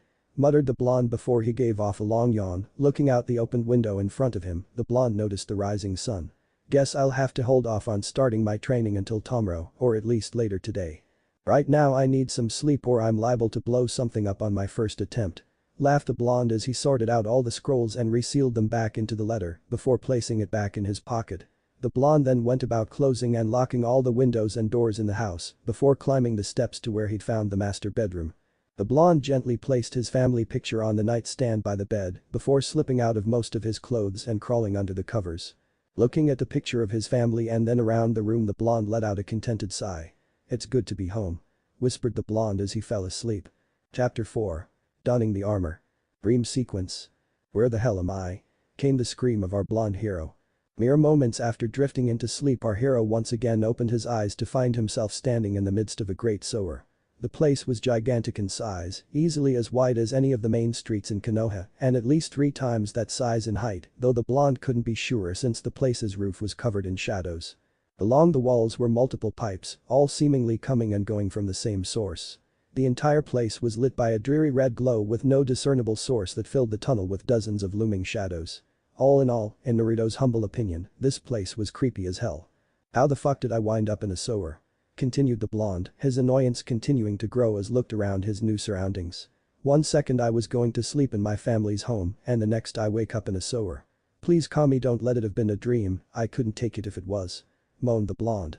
As the blonde continued his tirade he heard a voice seemingly whisper in his ear. Young one, it is time for us to meet. That voice. It's so familiar, but where have I heard it before? Thought the blonde before the answer hit him like a ton of bricks. It's the same voice I heard when I first called out to Benahim. That means it wasn't just a dream, but where am I now? Young one, your answers await with me. Came the whisper again. I don't have much of a choice. Thought the blonde as he shrugged before he started to walk toward the origin of the whisper. After what felt like an hour of drudging through the watery sewer tunnels, Naruto came to a set of steps leading to a large ornate stone gate. Inscribed onto the massive pair of doors was a symbol, 9 swords circling a central spiral. Just beyond each sword was a vague figure, some human others animalistic, while at the center of the spiral was what appeared to be a grinning mask shaped like a human skull. As Naruto approached, the doors began to slowly creak open, revealing the chamber beyond. It was a massive circular room made of dark red brick. A number of thick metal bars formed a flat wall opposite the doorway, seemingly forming a cage hollowed out of the wall itself. The only objects within the room were 9 tall pillars, 4 to each side, and the 9th standing in front of the cage's center, as if standing guard over it. Atop each pillar was what Naruto thought were statues, though each was concealed by a swathe of shadows, making it impossible to see them in more detail than vague, shifting outlines. As Naruto stood in the center of the massive chamber he looked around until he heard the voice once again, this time loud and clear. You have finally arrived. The voice proclaimed. Turning to where he thought the voice was coming from, Naruto saw it. One of the figures on top of one of the pillars on the left wall was moving. The figure seemed to step forward and fall slowly from its perch. As the figure fell the shadows surrounding it began to dissipate, scattering like leaves on the wind and revealing the form hidden beneath. It was a beautiful woman, clothed in nothing but crimson red. She wore a dark crimson red royal kimono decorated with flower and musical designs. Her lips were shaded a dark crimson as well, while her eyes glowed a lighter shade and were only augmented by the dark crimson eyeshadow she wore. Her hair was long and flowing, reaching down to hover just above her feet and was colored a fiery crimson red. The only thing about the woman not decorated by the crimson coloring was her skin, which was pale and smooth. A single word floated into our blonde hero's mind as he recognized the figure. Benahim. He whispered in soft shock. The sword spirit chuckled softly. You are correct, my master. I am Benahim, the first of your Zanpakuto spirits. Her rich musical voice seemingly echoing in the vast chamber. Where are we? Questioned the blonde. This place has many names, the inner world, the mindscape, some even call it the subconscious, but its name is meaningless. This is the place where we reside, a reflection of your own mind and soul. She answered simply. We? Asked Naruto. He remembered his Sen's letter. You mean I have more than one Zanpakuto? Questioned the blonde excitedly. Correct, you hold 9 of us. Though whether or not all of us will contact you is wholly dependent on your own actions. Answered Benahim. The reason you are here now is that one of us wishes to speak to you. Who? Questioned the blonde. That would be me, Kit. Said a voice from behind the blonde. It was sharp and slightly raspy, but still seemed to boom with power. Turning, the blonde's eyes locked on the pillar before the cage. From the top the pillar the shadow figure leapt, its shadowy cloak dissipating much like Benahim's had. As the creature's form became clear Naruto's breath became still. From the shadow emerged a giant fox covered in dark orange fur, standing at least 10 feet tall to the top of its shoulders and stretching at least twice if not thrice that in length. From its back came 9 flowing tails and its forelimbs ended in human-like hands, complete with clawed fingers and thumb. The creature's ears were unusually long, almost rabbit-like in appearance, while its face was masked by patches of black fur. Its eyes were bright red and almost glowed with dark power. Thickbee? Growled the blonde as his hands reached for the katana still sheathed at his waist as he prepared to attack the source of his misery. I wouldn't do that, Kit, considering harming me will only harm yourself. Came the fox's snickering reply as it watched its host. Oh, and why's that? Growled the blonde. Because you're looking at one of your new Zanpakuto, replied the smirking fox. What? How in hell can you be a Zanpakuto? You're a bitch? Questioned the blonde. Blame it on the yondaime, Kit. When that little ninja used that seal to bind me inside you, he altered it enough so that your bloodline would absorb a part of me into itself, turning me into a Zanpakuto. I'm not really complaining though, at least this way I'll get to spill some blood instead of being locked in a cage all the time I'm stuck with you. Answered the fox, with a shrug of its massive shoulders. Okay. Sighed the blonde. He really didn't understand what was going on, but for now he'd just trust the seal the yondaime made. His mom seemed to trust the guy, so he should too. Right. So I should call out to Kikbi when I want to awaken you?" questioned the blonde. That would not be a good idea when he was in the village, people would think he was now serving the monster or something. Then again that would prove he wasn't Kikbi, but it wouldn't be much of an improvement. He'd go from being the demon brat to the monster's servant. "Nope, when the seal absorbed and altered me I received a new name for my new form," answered the fox. "And that name is?" asked a now curious blonde. "My name is," started the fox before its voice suddenly disappeared. "What?" The fox chuckled again. "It seems you are not yet ready to hear my name." "Why do you say that?" "Because I just spoke it and you didn't hear it." "What are you?" The blonde was cut off mid-sentence as a part of his grandmother's letter floated into his mind. "When they are strong enough to hear the name in return," the letter had said. "I'm not strong enough to hear your name yet." The fox shrugged. "You have the power, but you lack the motivation, but I doubt you will have to wait long to find it. I personally can't wait to rip and rend my enemies asunder once more, until then goodbye kid." With those words the blonde began to fade away until he was completely gone. "Oh. You didn't tell Kinji boy about me yet," came a madly snickering voice from the cage behind Kikbi's pillar. "He will learn of you soon enough, and when he does he will be ready," came Benham's strong rebuff. "We'll see princess, we'll see. Let's just hope our little king can get strong enough, quick enough," snickered the concealed figure before it launched into a psychopathic laugh. End dream sequence. Real world. Naruto started awake as he left his mindscape. Looking around frantically, the blonde soon realized he was back in his room in his family's house. The blonde took a few deep breaths to calm himself before sighing. "That was either the freakiest dream ever or my life's going to keep getting more complicated," mumbled the blonde as he stood up and got out of bed. Looking out of a nearby window, the blonde noted the sun was pretty high in the sky, just starting on its downward slope, meaning it was about 1 or 2 in the afternoon. He'd crawled into bed at about 6 or 7 in the morning, just as the sun was rising, meaning he'd gotten anywhere between 6 and 8 hours of sleep. "It's too late to start training today, but I don't want to just waste it. I know, I'll visit that Urahara shop mom told me about in her letter," decided the blonde. He'd gone to bed with his clothes on, only discarding his jacket and trousers onto the floor, so he didn't need to change. He made a mental note to send a few clones to gather most of his stuff from his old apartment before gathering his things to heading out. He placed his mother's letter in one of his pockets while slipping his sword in the beltline of his pants. It wasn't a perfect fit, but it would do until he could get some new clothes. Hopefully this Urahara guy would be able to help him with the rest of his clothing as well. Well, the blonde liked the color orange, he knew it wasn't exactly a ninja color. It took the blonde nearly an hour to find the place, and when he did he was less than impressed. The place looked pretty average to the blonde, a squat 2-story building with a green tiled roof with a wooden shed attached to one side and a large plain white sign over the front of the door that had Urahara shop printed on it in large black kanji. It looked like just another general store from the outside. Taking in a deep breath, the blonde slid the door open and walked inside. Inside the shop was just the same as the outside, quite ordinary. The shelves were lined with most of the common goods, groceries and whatnot. As the blonde walked around he heard a soft voice speak up. "You excuse me?" Turning, the blonde soon caught sight of the speaker, a young girl who looked no older than 10 or so.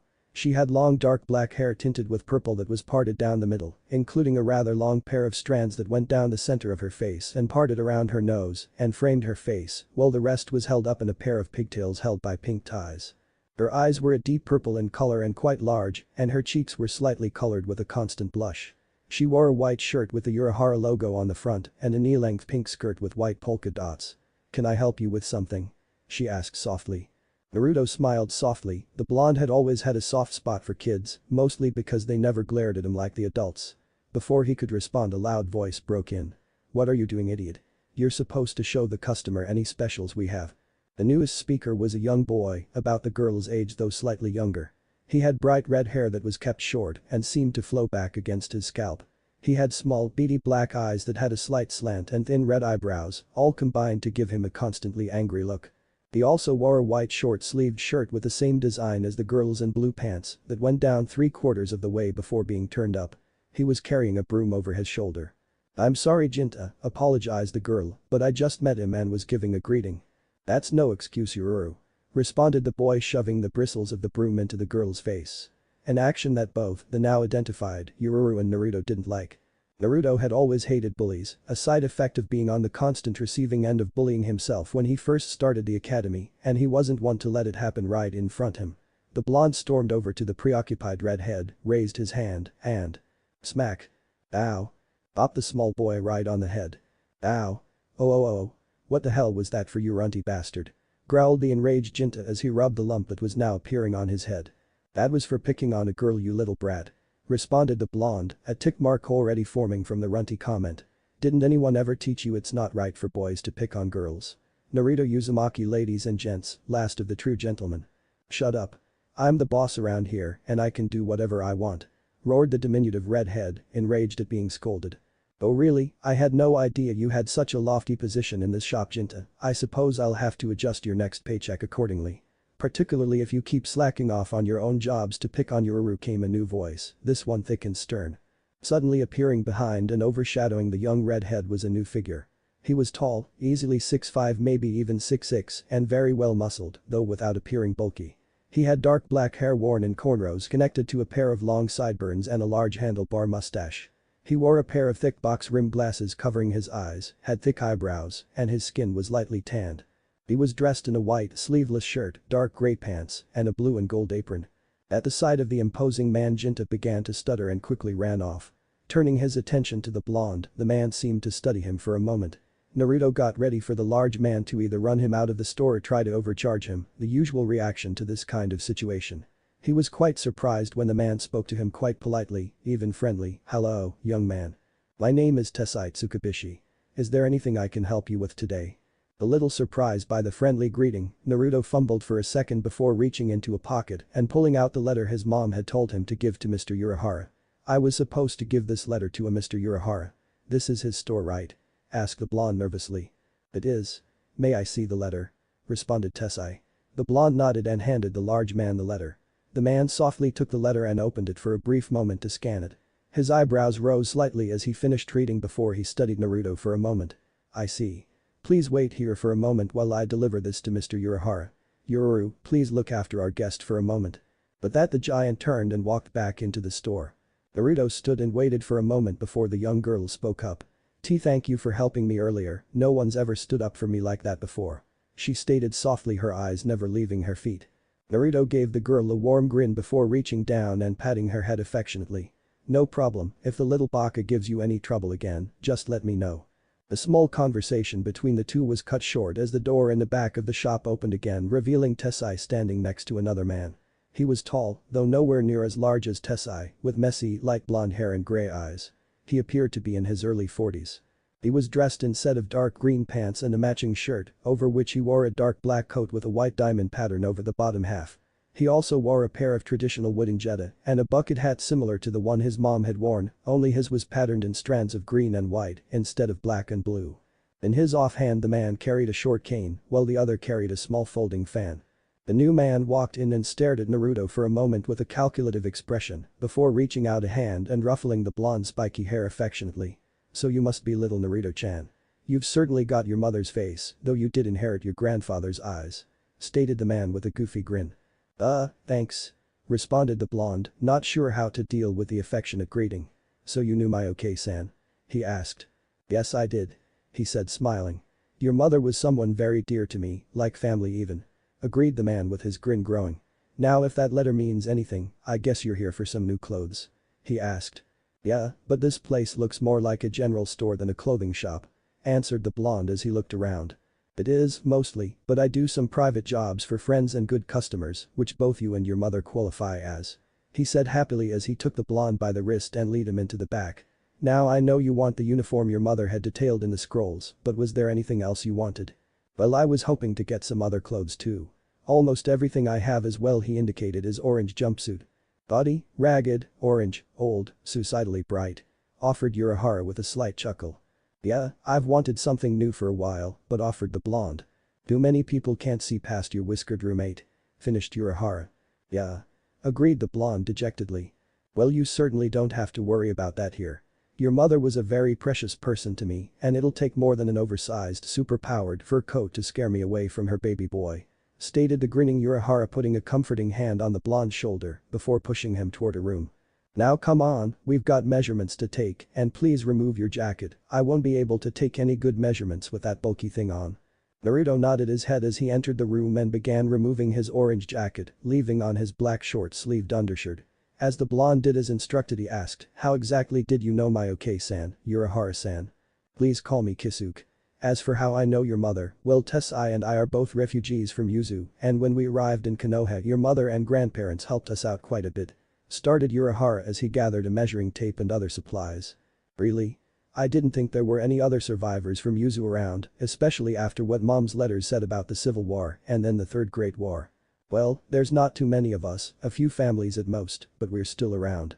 Me, Tessai, and another of our house guests are actually related to the Kurosaki clan, and the only other refugee I know really well who's related to either of your clans is Riken, a relative of the Ishida clan. If you ever want to learn more about the Ishida part of your heritage, I'd suggest you go see him. He works as one of the main directors over at the hospital. So that means we're related? Asked Naruto curiously. Yup, though probably pretty distantly. Answered Urahara. Why do you say that? Because I'm actually a bit older than the Sandaime, making me old enough to be your grandfather. Answered Urahara with a smirk. Really? Questioned a shocked Naruto. But how? You forget about a part of the Kurosaki clan's Kekkei Genkai, an extended lifespan. Even those without a Zanpakuto can live to be well into their hundreds. Answered Kisuke plainly before he took a look at the sword tucked into Naruto's belt. Speaking of which, your Zanpakuto is the spitting image of your mother's. Have you heard any of its names yet? He finished curiously. Just one, but I think I'm close to awakening another. Answered the younger blonde with a small smile of pride, happy his sword resembled his mother's. Oh really, which one? Benihim. Answered the blonde simply. You've heard from her already? Asked Kisuke a little surprised. Yeah, is there something wrong with that? Asked the blonde with a small frown. Benihim was supposed to be his mother's favorite and he didn't like the idea of someone insulting it. Nope, just a bit surprising. Answered Kisuke with a soft grin. Seeing the curious look the blonde was giving him he elaborated. First, that blade was your mother's favorite, it was actually the sword, along with her hair, that earned her nicknames like Benicio, Crimson Tide, and Benishi, Crimson Death. Other favorite was the one she earned in the Academy Akai Chishio no Habanero, red hot-blooded habanero, for her hot red hair and even hotter temper. He added with a slight chuckle before he became more serious. That sword is also called the Royal Zanpakuto. Why's that? Asked Naruto. Because only a direct descendant of the clan's ruling family can awaken that sword.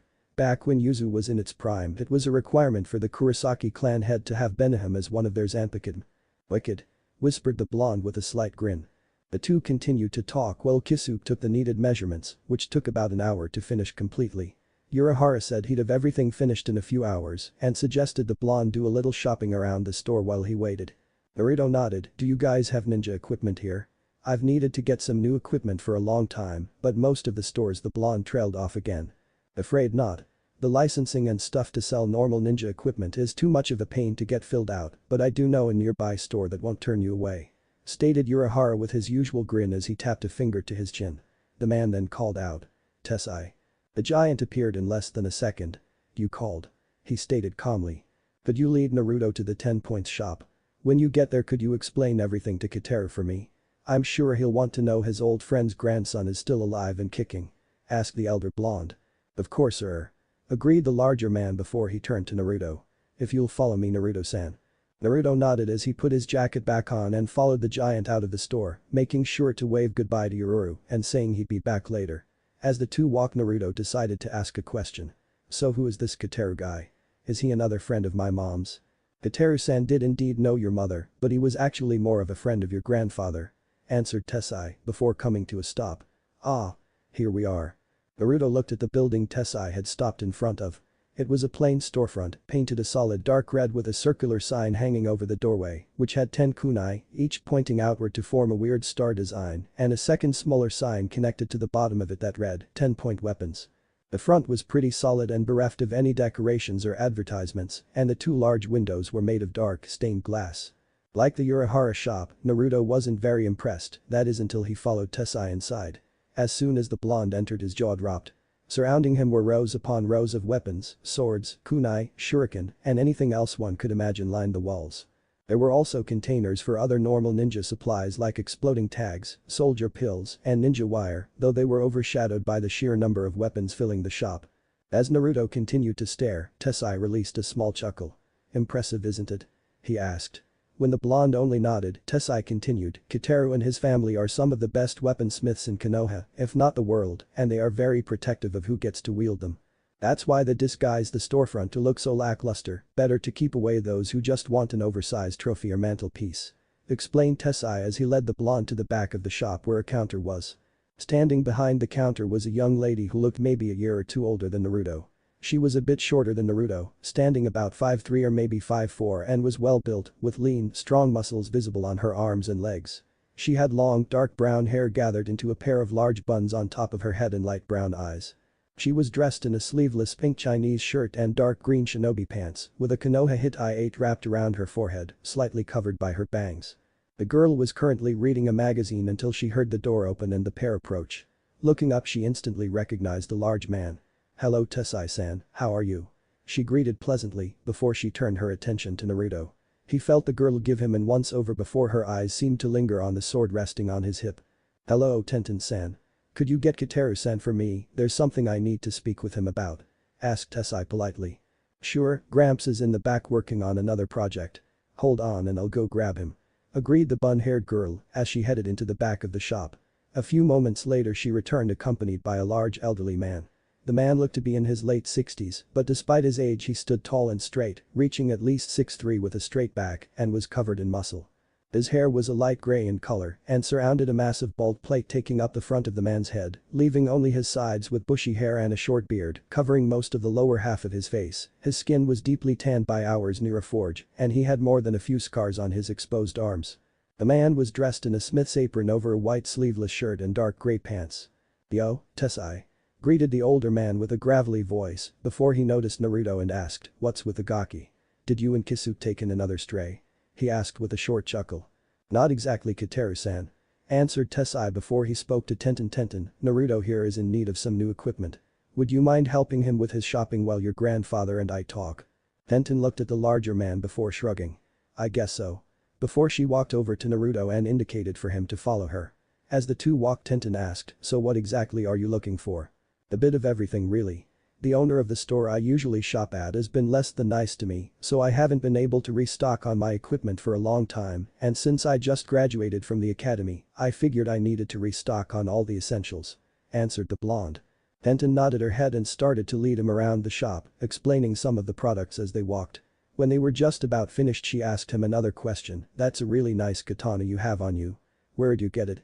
Naruto stopped for a minute. "How do I explain I materialized a sword out of my chakra?" He thought to himself before he answered. "It's part of my family's bloodline, it's my Zanpakuto," he answered shortly, which caused the girl to instantly stop. "Why you have a Zanpakuto?" she asked hesitantly. Naruto nodded. "Which means you're from the Kurosaki clan?" questioned the girl again. Naruto nodded again. "But I thought the last member of that clan was Kushina Uzumaki." "She was my mother," answered Naruto before he responded. "How do you know about her and my clan?" he asked curiously. "My gramps told me about them. About how each member of the Kurosaki clan was a natural swordsman and the Ishida were natural archers. How the Kurosaki swords could change shape and gain amazing powers, and how the Ishida could manifest their bows and other weapons out of pure chakra with unique abilities," she stated with a bit of awe in her voice. "That sounds about right," agreed the blonde, blushing a little at all the attention. "Prove it," the girl suddenly demanded. "Excuse me?" asked a curious blonde. "Prove that you're really Kushina's son. I mean if you are you can either make a chakra bow or change your sword's shape." Seeing Naruto's skeptic look she gave him her best puppy dog eyes. "Please I really want to see it," she pleaded. Naruto blushed at the eyes. "Fine." He reluctantly agreed. "Which do you want to see first, the blade or the bow?" he asked. Tenten though for a minute before deciding. "Bow, I want to see the sword last." Naruto shrugged and held out his arm with the Quincy cross attached and channeled a little chakra into it. Instantly, the giant bow made of blue-white chakra came into existence, the handle clenched securely in his hand. Tenten breathed out a brief wow. As she studied the massive chakra with wide eyes. "What's it called?" she asked quietly as she studied the bow. Naruto was about to answer that he didn't know until a brief voice seemed to echo in the back of his head. Deciding to trust the voice he answered Kajajaku, Spiral Sparrow. "It's not fully formed yet, I still need to do some more training to get it complete." "What do you mean complete?" "From what my grandfather's letter told me, the bow isn't fully formed until it takes a solid shape. To do that I need to do some intense training," answered the blonde as he let the bow fade. "When you do, can you show it to me?" asked the girl excitedly. Sure," agreed Naruto. "So how about the sword?" continued Tenten, her excitement still growing. Naruto nodded his head and drew out his sword holding it out in front of him he proclaimed. "Sakebidasu, Benahem." Cry out, Crimson Princess. With that shout his sword was again enveloped in a bright flare of crimson light before revealing the blade's new form. Wow. Tenten breathed as she studied the blade, her face inches away from it and her eyes filled with stars. It's beautiful. The steel of the blade is perfectly tempered and forged, the blade is sharpened to perfection, its body is slim, but still expertly strong, the decorative bend to the hilt is perfectly placed to help ensure it doesn't interfere with the grip. And the U-guard is thick enough to prevent the hand from slipping onto the blade without interfering with the sword's movements. The girl continued to rant on and on as she studied the sword. This girl is obsessed. Was Naruto's slightly panicked thoughts as he watched Tenten. Benham's a real beauty alright. He finally agreed, trying to stop the girl's rant. I can't wait to see what my other swords look like. He added as he sheathed the blade and it returned to its original form in a smaller flash. Other swords? Questioned a confused Tenten, a little disappointed that Naruto had sheathed the sword already. Yeah, a part of the Kurosaki bloodline is that each Zanpakuto can have multiple forms. I personally know mine has at least one other and I'm working on unlocking it. According to my grandmother's letter the most a sword can have is 9 forms. He explained, only to stop dead when he saw the girl was giving him another dosage of the puppy dog eyes technique, this time larger and stronger than before. Please you have to promise to come back if you awaken any others and show them to me. Pretty please. The weapons enthusiast nearly begged. Sure Tenten-san, I promise. He assured her. Yahoo! She cheered before leading Naruto back to the front. Gramps guess what? This guy's Kushina's son. She told her grandfather excitedly. So I've heard. Nodded the older man before he looked at the young blonde. You got your mom's and grandma's face kid, not to mention your granddad's baby blues. Don't know where you got the hair from though, probably your old man. I wouldn't be so sure. The Kurosaki clan was very diverse when it came to physical appearance. I knew main branch Kurosaks with blonde, black, silver, orange, and even one with pink hair back before Yuzu fell. Tessai interrupted. Kitaru just shrugged. Tessai said you were a good friend of my grandfather? Asked the blonde curiously as he laid his purchases on the counter. I sure was. Well more like a business partner really, though we were friends too. He would make that special silver of his and I'd shape it into anything he needed or buy it off of him to make it into weapons. Ah, it's been years since I've got to handle some good Ishida silver, that stuff was magical to work with. The old smith smiled wistfully as his eyes got a distant look. A moment later a curious look entered his eyes. You wouldn't happen to know how to make it, would you Squirt? My granddad left me the instructions to make it, but I haven't got a chance to learn to yet. Answered the blonde. Well then, I'll make you the same deal I had with Uruk. You promise to sell any excess silver you make to me for a fair price and I'll make whatever tools you need at a good discount. Offered the man extending his hand. Deal. Agreed the blonde, shaking his hand. Glad to hear it. Now let's ring all this up. Since we made our deal you get a nice little discount off your purchase here as well. A few moments later the blonde and giant were heading back to the Urahara shop. He seemed like a nice person, though Tenten was a little bit obsessed with weapons. Observed the blonde. I gave a slight chuckle. I'm afraid it's a family trait. Kitaru is just as bad, only his obsession is with the materials he uses to forge weapons instead of the weapons themselves. He offered. Though I'd be careful around Tenten now, her obsession with your weapon might grow into something more. He finished with a slight smirk, barely visible beneath his giant mustache. Naruto blushed slightly at that. Tenten was pretty cute and if she became interested in him like that best not to think about it until the time comes. When the two returned to the Urahara shop, Tessai told Naruto that he should probably do any grocery shopping he needed to do while he went to check on Kisuke's progress. Naruto had agreed and Ururu had eagerly helped him picking out the best merchandise at the lowest cost. When the blonde had admitted he didn't know how to cook too well, the girl had disappeared for a minute before reappearing, carrying a book called 100 Simple, Tasty, and Filling Recipes which she offered to loan to the blonde. Naruto had thanked her and promised to return it later. After about a half hour of shopping the blonde was almost done when Tessai returned asking for him to come back to make sure everything fits. Naruto had agreed and handed his bag of purchases to the man to hold onto. A few minutes later Naruto was standing in the fitting room wearing what one could call a carbon copy of his mother's clothes. Loose black hakama pants with blue lines forming four-sided crosses on his knees, his Zanpakuto sheathed in a dark blue obi wrapped around his waist, a tight white tunic shirt with a blue 8-point cross on the chest, and a loose black kimono jacket with the same blue cross designs on his elbows. Kisuke was smiling proudly. I have to admit this outfit has always been my proudest work, a blend of Yuzu's greatest clans into a beautiful new whole, just like your mother. But something's missing he finished rubbing his chin before he snapped his fingers. Of course, I nearly forgot. He went to a small closet and pulled out a blue and black striped bucket hat, my personal touch. He added, plopping it on his head. "So how do I look?" asked a blonde as he stared at himself in a mirror. Kisuke gave him a thumbs up. "Very impressive, Naruto-san," agreed Tessai. "Nice," squeaked Ururu shyly. "Like a runty monkey dressed in fancy clothes," was Jinta's remark before he got bopped by Kisuke. "You're very much your mother's son," came a new very deep voice. Naruto instantly scanned the room looking for the source of the new voice. To his surprise, the only other occupant besides himself and the Urahara shop crew was a black cat lounging in on a nearby window. "Who said that?" questioned the blonde. "I did, of course," responded the cat in the same deep voice. Naruto stared at the black cat for a moment, blinked a couple times before turning to the Urahara crew and asking, "Did that cat just talk?" The others nodded while Kisuke offered. "Naruto, meet Uruchi Shimen, the final resident of the Urahara shop." Naruto blinked again. "A talking cat is your other roommate?" he asked before adding. "How can a cat be related to the Kurosaki clan?" The cat actually began to laugh at that. "I'm not a cat, my boy, I just like looking like one. I'd be happy to show you my true form, though it may be a little surprising." With that, the cat erupted into an explosion of white smoke.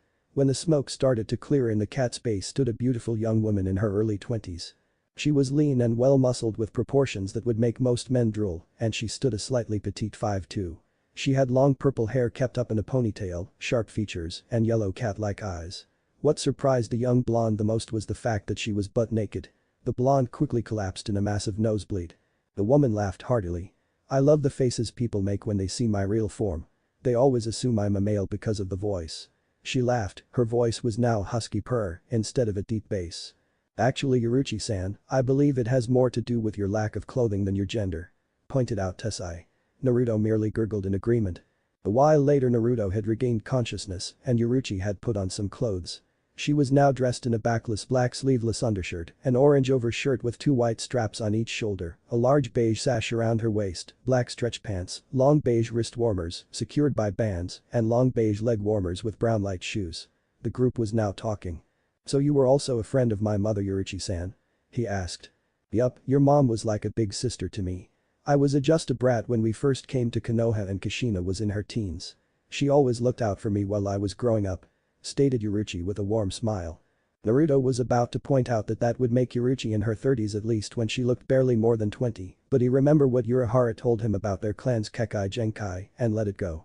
Looking at the clock and noting it was getting late, the blonde decided to go home and call it a night. He needed to get his sleep tonight if he was going to start his training tomorrow. "It's about time I call it a night, I'm going to need to get up early to start training. So how much do I owe for the clothes and groceries, Kisuke-san?" he asked, indicating several boxes lying on the floor. Naruto was stunned when he saw what Kisuke could do in only a few hours. There were several copies of his new combat uniform, a couple formal kimonos and other formal attire, and some simple everyday clothing mixed in. Kisuke merely waved his hand. "No charge this time, Gaki," he stated, smiling. "I couldn't," the blonde started, not wanting to take advantage or charity. "Consider it 15 years worth of backlogged birthday presents," explained the elder blonde. Naruto didn't know how to refute that argument, so he was forced to agree.